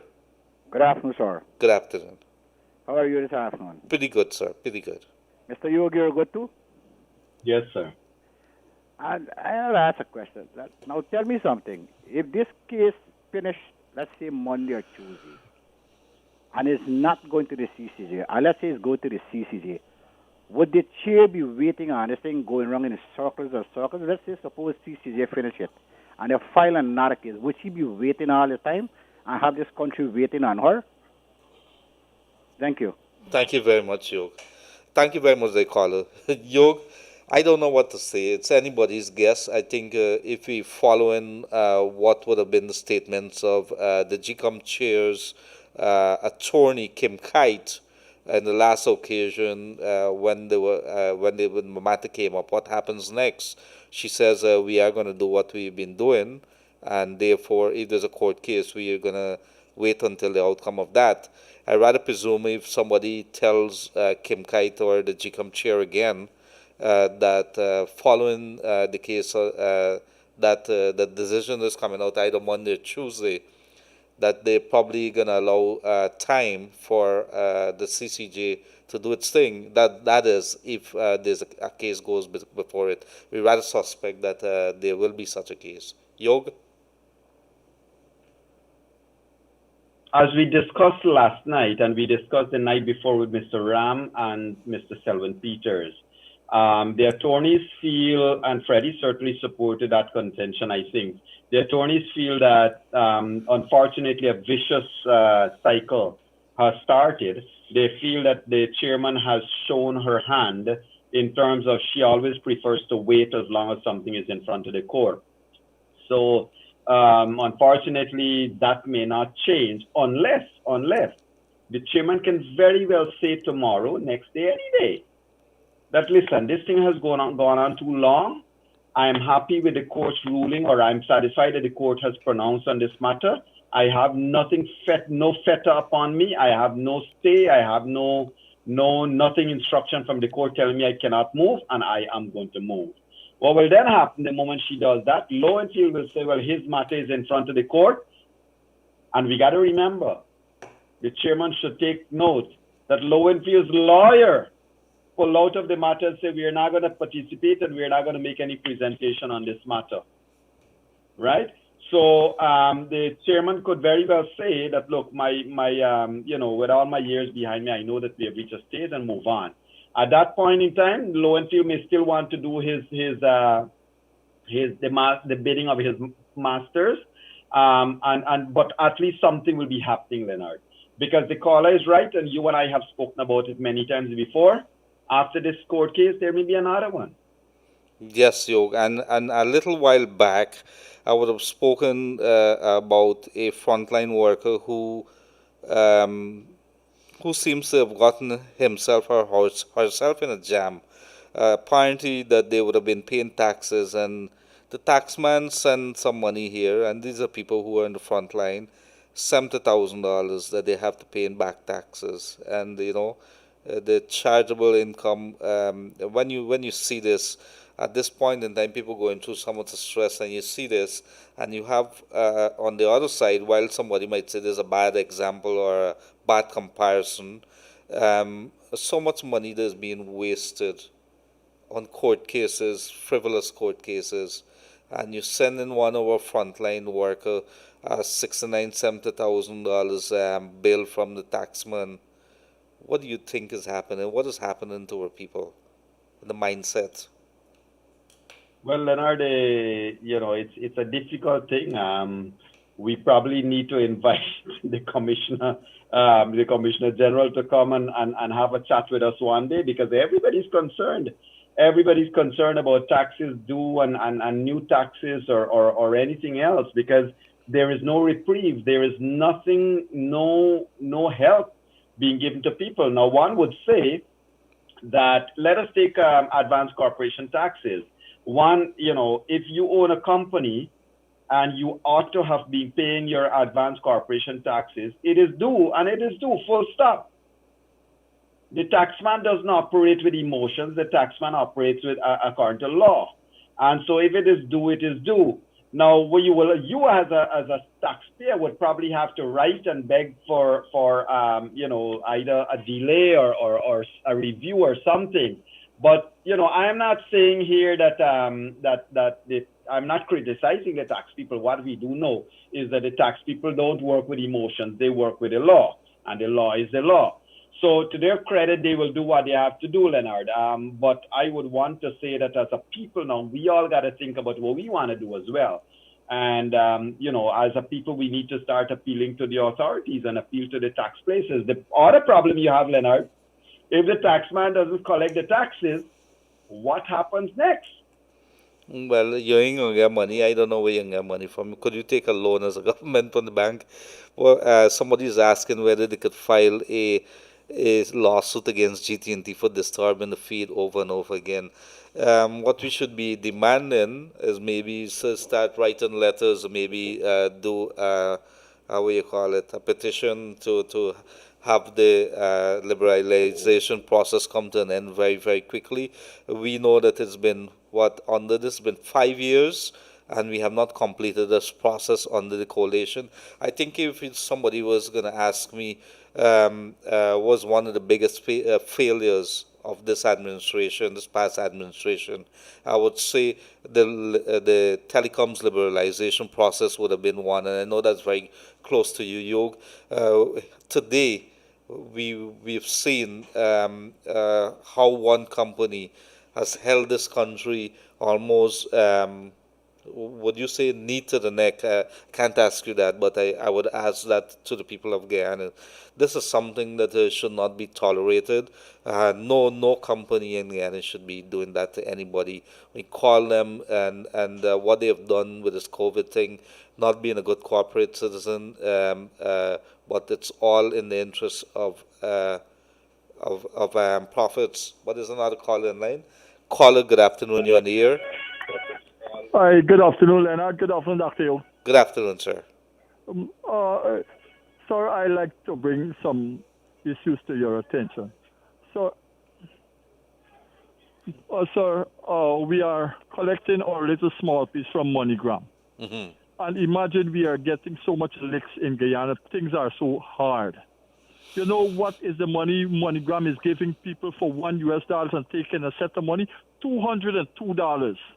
They're giving us, and they are not having nothing to sell back to nobody. How is this fair to us? When you say sell back, what do you mean by that? No, like if I wanted to send something for my cousin in Venezuela, they said they have no money to sell. They don't have money to sell. But they are giving you two for your dollar when your family send it for you. Is this fair? For the past 2 years, MoneyGram hasn't increased their money yet. And nobody is doing nothing for our poor people. Secondly, sir, this money that these tax people are collecting, what about these big lawyers and what is fighting these cases? Are they paying the fair share of tax? Very good question. I think a couple of years back we could probably answer you off here, but go ahead. Any other questions? Yes, Leonard. This is one that is biting me. All these big money, these lawyers, them is scaring away the senior counsel from Trinidad. So who's paying these people? We don't care who pay them, but pay a fair share of tax to us. Because when we go out there, we have to pay a share of tax to the country we go to, isn't it? Mm-hmm. So therefore, we are living in this lawless land of Guyana because the de facto leader, the sanctimonious gangster who wanted to live hearty and heavily, and here we have a freedom fighter or a resistance fighter is there, Joseph Harmon. We want you to know all the resistance fighter. I preferable wait 5 years or 5 more months for something from wait 5 more decades, like what they're going through, because that's what they don't want, because they would be in power for the next 5 decades when they get through out here the next couple of days. You have a good day, Comrade. Thank you very much, sir. You've raised 2 issues there. I think MoneyGram, we'll have to look into this. I'm not sure. What I could tell you is with regards to the exchange rate, I think if you want U.S. industry, there's cash right now I think you could pay as much as $250. I'm hearing it's more than that for $1. The second thing is we're going to look into that MoneyGram situation. 202.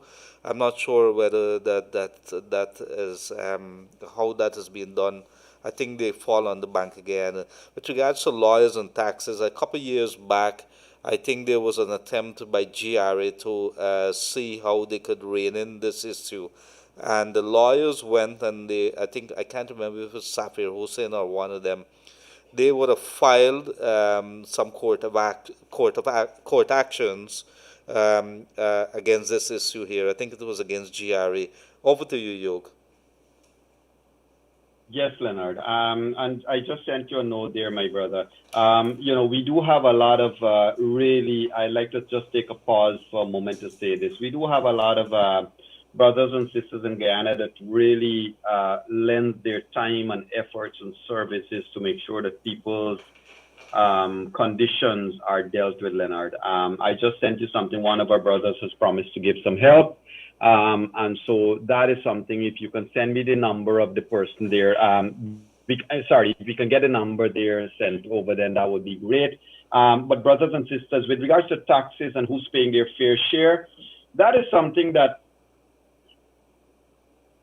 has a lot of problems. Look, under the PVP government, there were a lot of loopholes under the tax regime. There are people who were benefiting from duty-free concessions. There were persons who were getting away with a lot of things that they ought not to have gotten away with. We can list a couple of them right now, but we're not going to go down that road because you know what? Nothing has changed. Under this government, a lot of those things, I've spoken about one of them, the want of entry vehicles, right? So that is one dimension. The other dimension, of course, is the entire even-handedness of the tax system. We do know, ladies and gentlemen, unfortunately, it is what it is, that the smart, call it smart, the people who smart their way through things, they are able to get away with paying less taxes. And, this is why a country will only advance when you have good systems enforced in place. And by this, I mean the following, Leonard. Mm-hmm. Because as a people, we at the grassroots, we might feel that, okay, a policeman stop us on the road and we are tempted to pay the policeman a bribe to get away from that nuisance of having to go to the court or whatever. But by attempting to pay a bribe, you are creating a problem. You're creating a vicious problem. So everybody else suffer because then, that fortunate or unfortunate person that you are attempting to pay off to might either charge you, which they should, for bribery, or might expect the same from other people. Now, let's put that into the tax system. Because some people are getting away with it, it creates an unevenness along the spectrum. But there are some people who do whatever and pay a lot of money to get away with things, and they're allowed to get away with it. So it makes everybody suffer. Those who can afford or who are able or should be able to pay their taxes, they don't pay their fair share of taxes. And the saddest thing, Leonard, is that the head of GRA is a political appointee. And I say that not meaning to insult the former Mr. Satar or the current Mr. Seisha, but unfortunately, they are both appointed by a political system. So it is something where you have to now look at whether there are directives with regards to duty-free concessions, whether there are directives with regards to certain things and certain allowances and incentives, whether people are made to pay their fair share of taxes as other people will. I mean, there's so much we can talk about this, but it is something that is a sore point for Guyana. Yes, and anything to do with revenues, how we spending it, how we giving it, concessions, among other things, is something that is very important. Good afternoon to you guys. That's so right. Doctors and nurses doing a godlike work. As a mother of 3 doctors in my family, I pray for the safety. And thank you for doing a good job from a mom who always listens. Thank you very much, dear mom. Let's go straight, to the caller. There's a caller in here. Good afternoon, caller. You're on the air. Hi, good afternoon. Good afternoon, ma'am. I enjoy your program every day. Yes, ma'am. And I'm trying to get through, but the whole week only today I could get Raj, you got to blame Raj for that. through. Okay, I'm like to make a point there that how long can we go through with this what's going on? Right now we even getting medication at the clinic. I have a sister who on insulin. They lengthen insulin since January. We cannot get any lengthen insulin from the clinic. How Where is long? this? I live up East Bank. East Bank. And which clinic are you talking about? I talk about all the clinic for the East Bank. We run all the clinic and we can get no lengthen insulin. From Grove Clinic to Horse Sterling Clinic to Diamond Hospital, you name it, to the Echoes, all about we go, we can get a lengthen insulin. And my sister husband is a pensioner and they can't afford and they can't live on the justice pension money and buy medication too. It is very hard that pensioner not get no money, no assistance besides what them get from the 20,500. How much thing they can do with that? Mm-hmm. So we need to know how long we could hold on like this because this is 7 months in the year and we can't get nothing. Thank The you. money all is going different ways. Fighting case, I know you can't get medication. We'll pass this information on to the Ministry of Health and see if there's anything they could say to us. I hope that I could they can get some help some way. And we all thank you very much and listen to our voice. Thank you very much, ma'am. Do have a pleasant rest of the day. And York, this is something that I'm not sure if you were getting insulin all the time and then all of a sudden stop. Who's paying attention? Isn't the ministry supposed to be paying attention to all of this? This is madness. Well, Leonard, yeah, it's symptomatic of everything else that's going wrong with the country. There are people out there with critical medical conditions that need care. Medical supplies, we're not hearing anything. You remember, unfortunately, the medical bills of the Ministry of Health are about the largest in the country, right? Mm-hmm. And so it has always been one scandal or another going back to decades. It's always been one problem or another. It's one of the areas that has been rife with corruption. And so that continues, Leonard. And yes, people need insulin. People need other types of pharmaceuticals and services and stuff like that. And it's really not happening. I see viewers and listeners also pointing out that it is not just MoneyGram, it is Western Union. Yes. It is. So this is another area. I mean, people are trying to help, but their money are being shaved off by these companies. 192. How does Western Union do that? If you're listening to us, any representatives of Western Union, MoneyGram, maybe there's a simple explanation for that. But people saying that your rates are too low, I'm going to have to get on to the central bank governor, Dr. Gobind Ganga, because I'm almost sure that there's something that the Western Union, MoneyGram, they fall under the Bank of Guyana's jurisdiction. So we have something, we've been given some homework here today to do for the people of Guyana. We are going to work on that. So thank you very much for that. Yes, go ahead, Yog. I think even the Bank of Guyana rate, which is not necessarily the rate for commercial exchange, but the Bank of Guyana rate seems to be about 207, 207.98. What I find strange too, Leonard, is don't forget that these companies are charging a fee as well. Yes, well, it's a fee, but I can't understand. I can understand you taking a fee. That's what you survive on. But for you to also put that is beyond low. That is beyond low. If you go to the bank now, the commercial banks, I think you would pay 217, 220 if you want to send out some money via transfer. Street rate is 238. 230, that and the street rate, I think.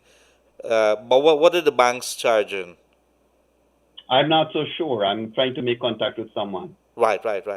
But the definitely something is wrong here.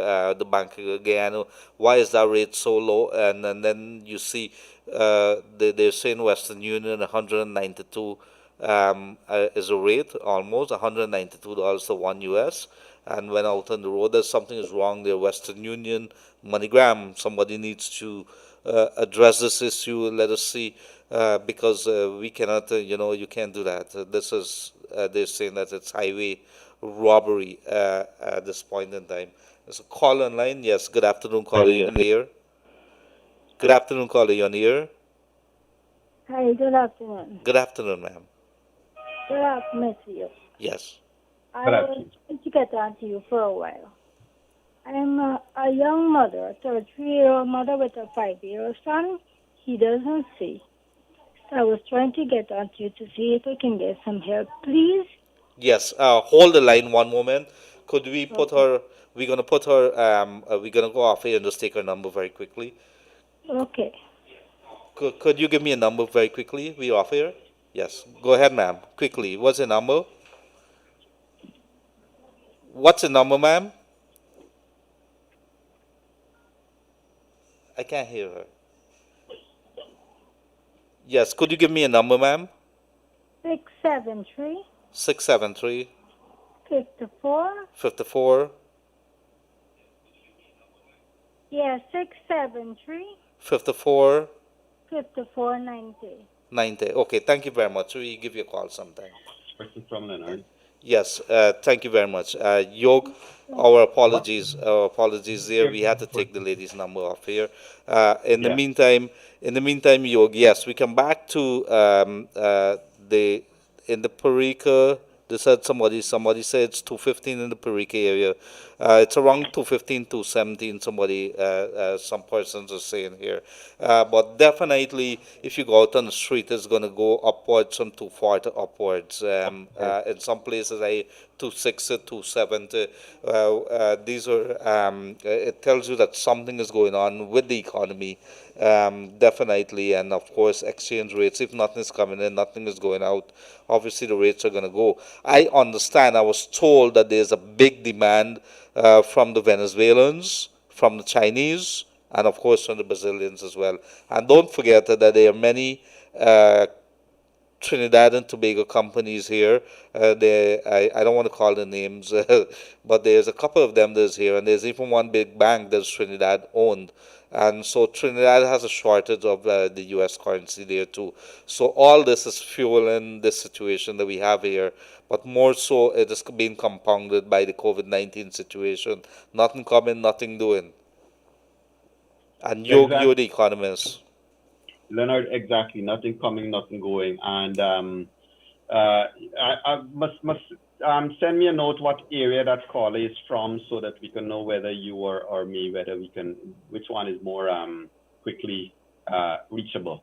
But Leonard, the other thing that the caller mentioned just now is that, so the MoneyGrams or some of these agencies, let me not call their names specifically, but some of these money transfer agencies are not selling you or are not allowing you to send money out. So that is also a very worrying thing because, they just don't have the foreign exchange facility overseas that they could make that release in their own banking system. And so that might be another challenge that people will have, Leonard. With regards to what I can say to people is that what I've known is that a lot of private persons they have tried to see if they can circumvent the charges and so forth, given the tough time of MoneyGram and other agencies. So I'm sure that persons can direct themselves to friends and families who can help, Leonard. Yes, and I want to apologize just now. I took that person's number on air. My apologies. I have no control. We're still trying to learn some of these things here. Our apologies. There's no excuse for that. I'm going to be the one to take licks for that, take full responsibility. There's a call online. Good afternoon, caller. You're on the air. Hello? Yes, good afternoon, sir. You're on the air. Go ahead. Good afternoon. Leonard and you, good afternoon. Good afternoon, sir.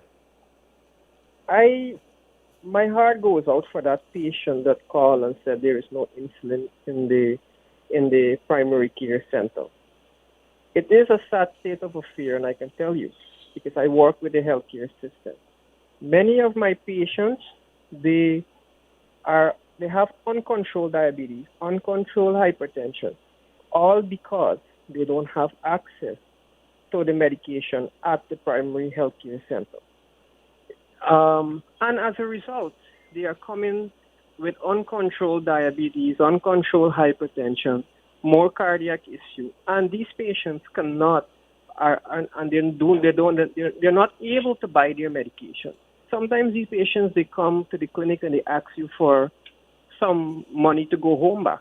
Sometimes they ask you to give them three months date instead of 1 month date because they don't have money to come back to the clinic.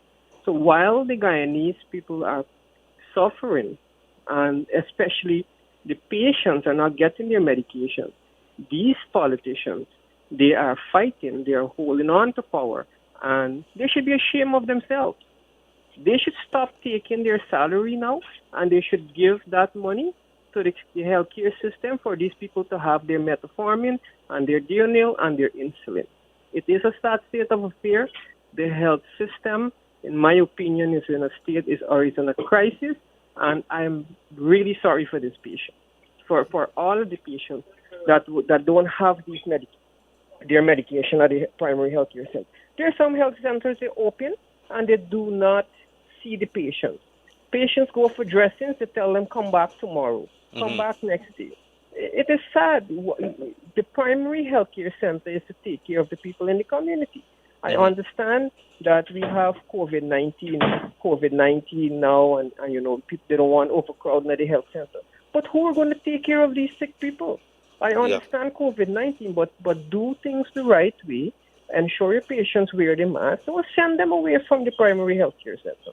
So that's my comment this afternoon. And indeed, my heart goes out to that patient, and there are many more like that who experience similar problems. Thank you very much, Leonard and Yoke, for listening to me. Thank you very much, caller. And Yog, you've seen so many stories that are coming out, and I'm not sure. Like I said before, when this is all over, I hope that it's over very soon. I think you might have to recommend some counsel, and I understand that you have some expertise in that.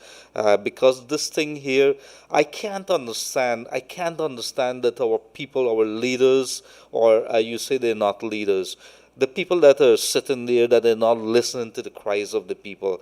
It's not a food in the pot, it's medicine that they're not getting. People are literally, what you're doing there, people are dying. People will die because they're not getting medication. People don't understand this. People are going to die because of that. The situation continues. We're going to come into crisis proportion. Today I'm looking at the feed. People very, very quiet. People are hurting, Yog. People are crying desperately for some help, for some leadership, and we're not seeing this. What you have is a bunch of greedy people, a bunch of nasty people, a bunch of wicked people who are sitting here demanding that they go back in power at any means whatsoever. And the lawyers and everybody are with them. Unbelievable, unbelievable. People that I would have looked up to, I'm ashamed. I'm ashamed to see where they're standing now. That's right, Leonard. And indeed, let me thank our brother for calling in just now. Doc, you are right. And indeed, it is hard to hear all these calls. It is hard to listen to the cries of the people, Leonard. And, the fact that nothing is happening in this country, the fact that absolutely nothing is taking place where the people are concerned, tells you how much these politicians care for you. Leonard, as I said before, notwithstanding their political demands, notwithstanding that they want to steal power and remain in power, had they been doing things for people, Leonard, had they been going out there sharing out hampers and helping people, one would say at least they're doing something. But nothing. They sit in their palaces. They sit in their fancy places, and they don't want to even look at people because they know they cannot look at people in the eyes.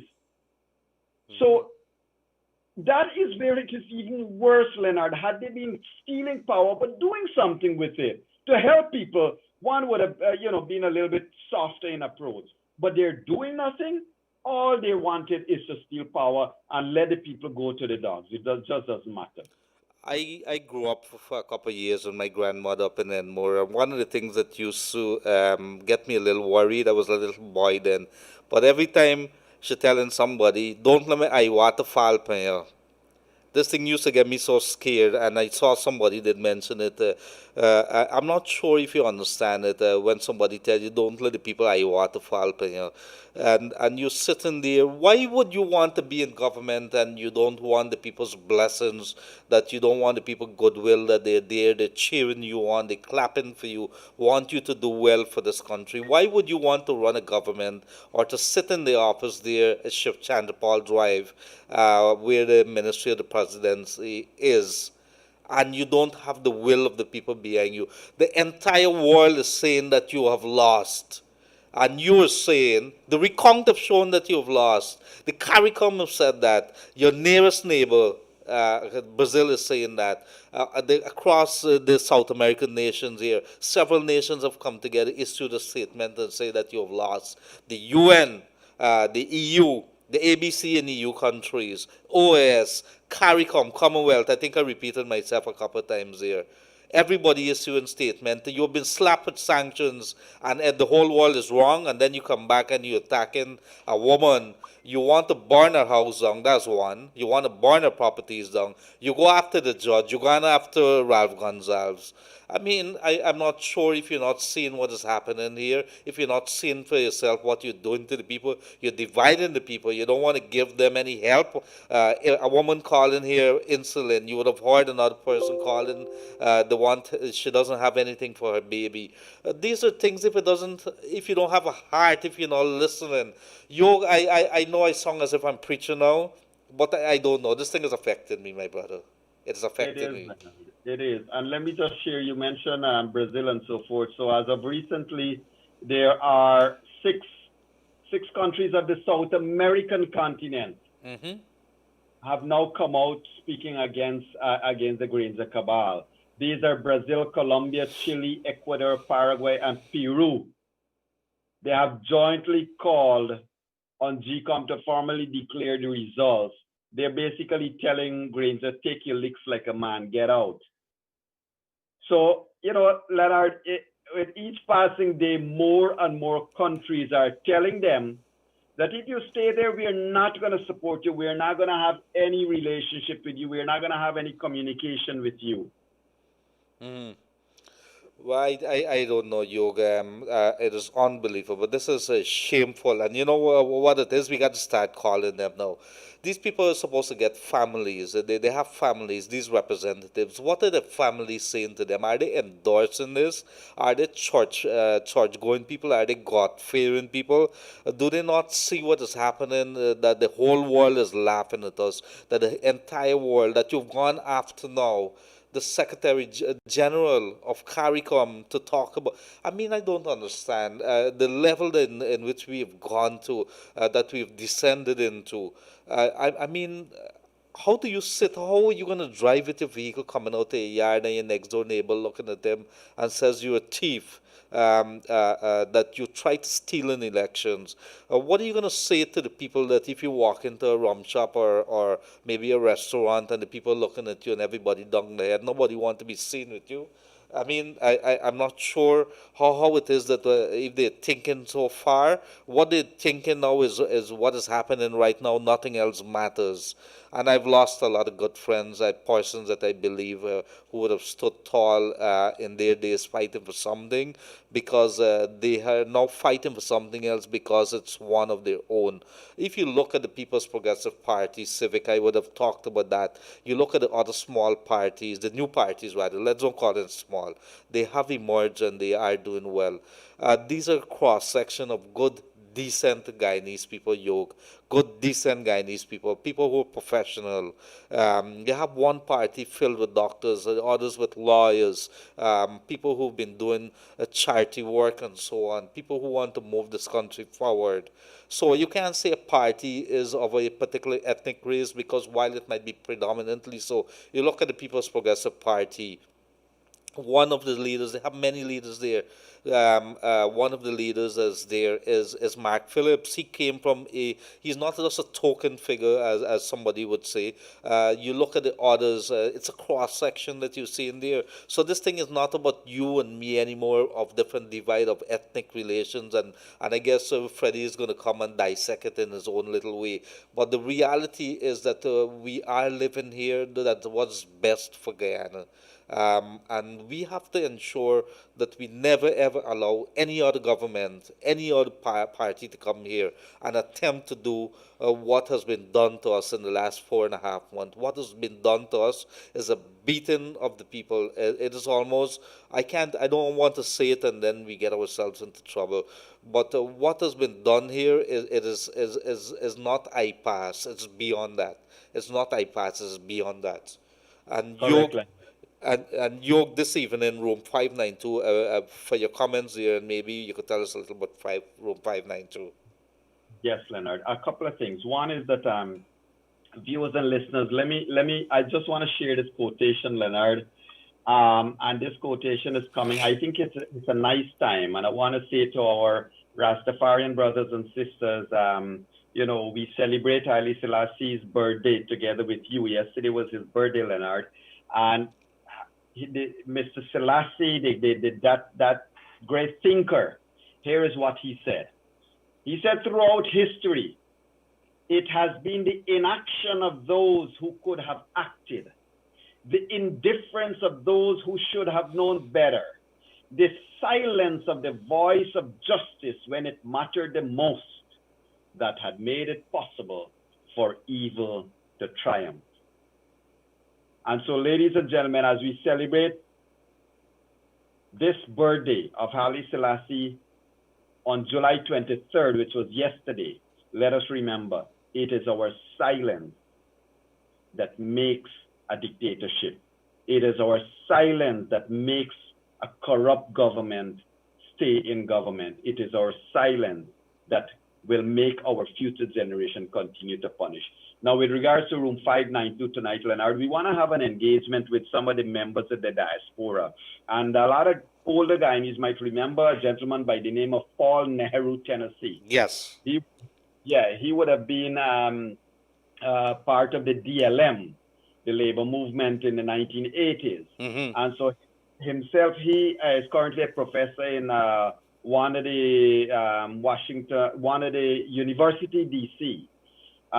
He and a colleague of his will be joining us in room 592 tonight, because we want to talk about what, from their perspective, they're seeing here for these elections, Leonard. Remember, from the diaspora, the engagement and the way people see things might be a little different. Tonight we want him to, because he has been true. Everybody is saying that, okay, here is what PPP has taught, here is what PPP has experienced. So here is a gentleman who has also experienced things from his own perspective, having been in the political forefront from the DLM, that will be joining us tonight to talk about what he is seeing of the current cabal and how he thinks that it can be, what's the next step forward. He'll be joined by Professor Floyd Hayes, Mm-hmm. who will also be talking about it. So that's what we're looking out for tonight. And, tomorrow, ladies and gentlemen, is a weekend ahead. And we want to ensure that we stay on top of our game, because tomorrow will be this court hearing. Yes, thank you very much for that, York. And we keep you tomorrow, 10 o'clock, the Kaieteur Radio, 99.1, 99.5. We are going to be bringing you live coverage of that court case at the Court of Appeal in Kingston there. So let's make sure that you join us. Our YouTube is down at the moment. We've been blocked, but you could get us on Facebook. And of course, we're going to put up, there's a link that we're going to put there, that we have a temporary YouTube that you could probably use. So tomorrow at 10 o'clock, we're going to stand by to bring you that. In the meantime, let me tell you what would have transpired today in the courts of Guyana. Chief Elections Officer Kate Lowenfield would have appeared in court slapped with 3 charges. It was privately filed by opposition candidate Dr. Josh Kanai, and it has to do with fraud with regards to the March 2nd elections that he's alleging that Keith Lowenfield would have committed. Keith Lowenfield appeared with lawyers this morning after dodging the summons that marshals were looking to serve him. They were able to do so yesterday. He appeared this morning, was placed on $450,000 bail, will have to appear back in mid-August at the same court as the case continues. He would have taken Nigel Hughes and Neil Boston. Neil Boston would have been a lawyer for the coalition, and of course Nigel Hughes, a former senior official of the Alliance for Change. He would have been appearing there, and of course in front of the court there, the magistrate court this morning, would have been Minister Simona Brooms lending support to Keith Lowenfield. So that is a story that we have there to tell you with regards to elections 2020. I think we have a few moments, maybe one more call. Let's go to the lines. Good day, calling you on the air. Could you lower your volume on your radio, please? Could you do that? The person's Hi, there. Yes, go ahead. good day. Am I on the Kaieteur radio? Yes, you're on air. Go ahead. Good day to you, sir. Let me pull in the car and I'm driving and you say stick by the law. Yes, please do that. Do that. Yes, sir. Now, I'm a concerned citizen about my country and its people. I'm so concerned is that I'm on the street vending. I dwell with the people. I collaborate with the people. I move with the people. I know the plight of the people, my brother. You know, when a man used to come to your stall, he used to come and buy a pound of meat. You know what they come in and buy now, Mr. Leonard, Mr. Mahadeo and Gildarie? They're coming to buy half pound. They're coming with $200. Oh, butcher, this is what I got. What can I do as a butcher? Should I turn these people away? Wow. That's how low this thing gone, my brother. A man come down to today, my brother. I was so hurt. He said, brother, I went to best hospital and me get tablet. They give me prescription, me got money. I got wait for pension. I took $500 out of my pocket because he said $500 short. I give you $500 for that. That's the uncle where he lives. He said he lives number 1 canal. I said, I got pass. He said, no, man, you can get one trap with somebody. I said, no, hold $200.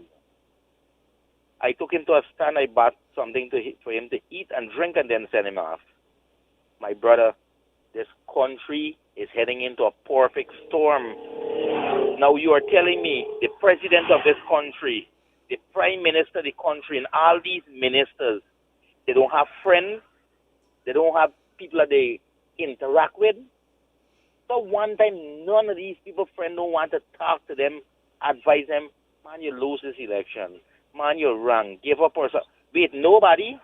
Are these people who in power, are they animals that people are afraid to go and talk to them? Mm-hmm. Is this a real dictatorship? Mr. Mahadeo, can you remember the story of Narsingh? He asked God for power. Not to die by day or night. Not to die in a house nor out a house. Up in the air or on the ground. Not by weapon, not by man, not by nothing. But let me tell you something, my brother. My Lord, the creator of this universe, is working in a mysterious way. And he will show the people of this country a way out. This is advantages this Granger administration is taking upon the people of this country. When people go to the shop and they can't afford to buy things for their children, they can't afford to buy medication, they can't afford to educate their children.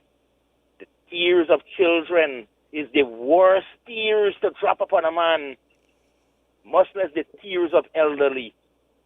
When you got the old, the sick, and children tears dropping upon you is the worst that you can ever get in life. My brother, if I go on, I might say things that I should not say on your program. But Mr. Granger, I'm pleading to you, sir. As a human being, as a man who respect God, who bow before God, You have lost the election. Accept defeat and free the people out of bondage. This is slavery you're taking your people back to, man.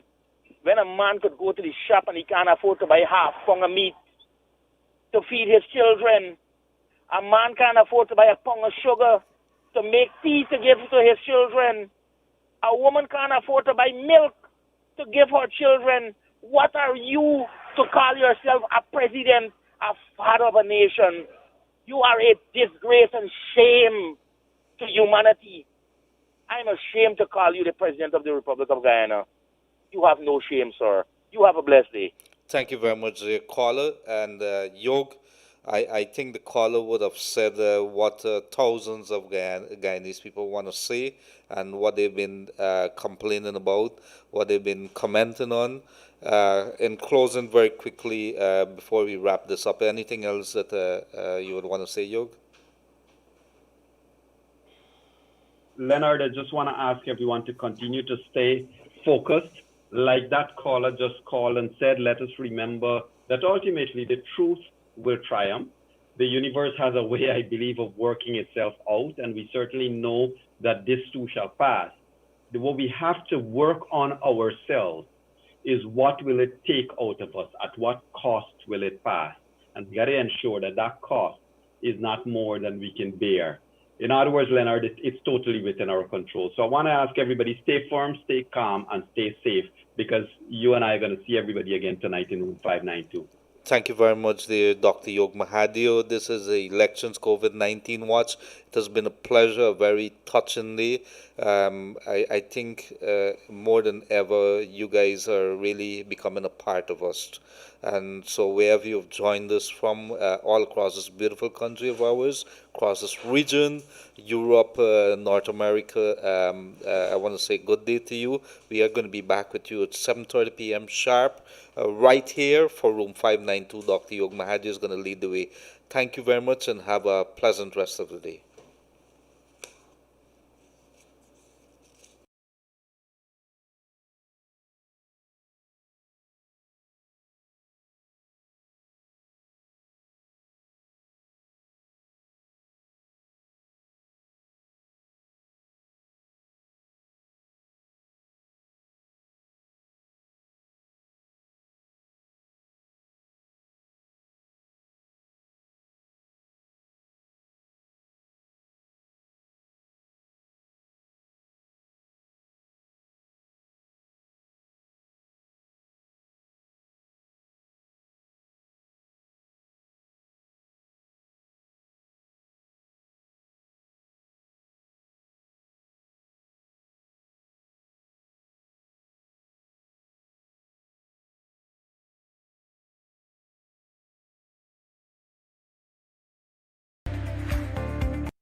Kaieteur Radio. Covering Guyana from coast to coast. Demerara and Essequibo 99.1 FM. Berbice 99.5 FM. Kaieteur Radio.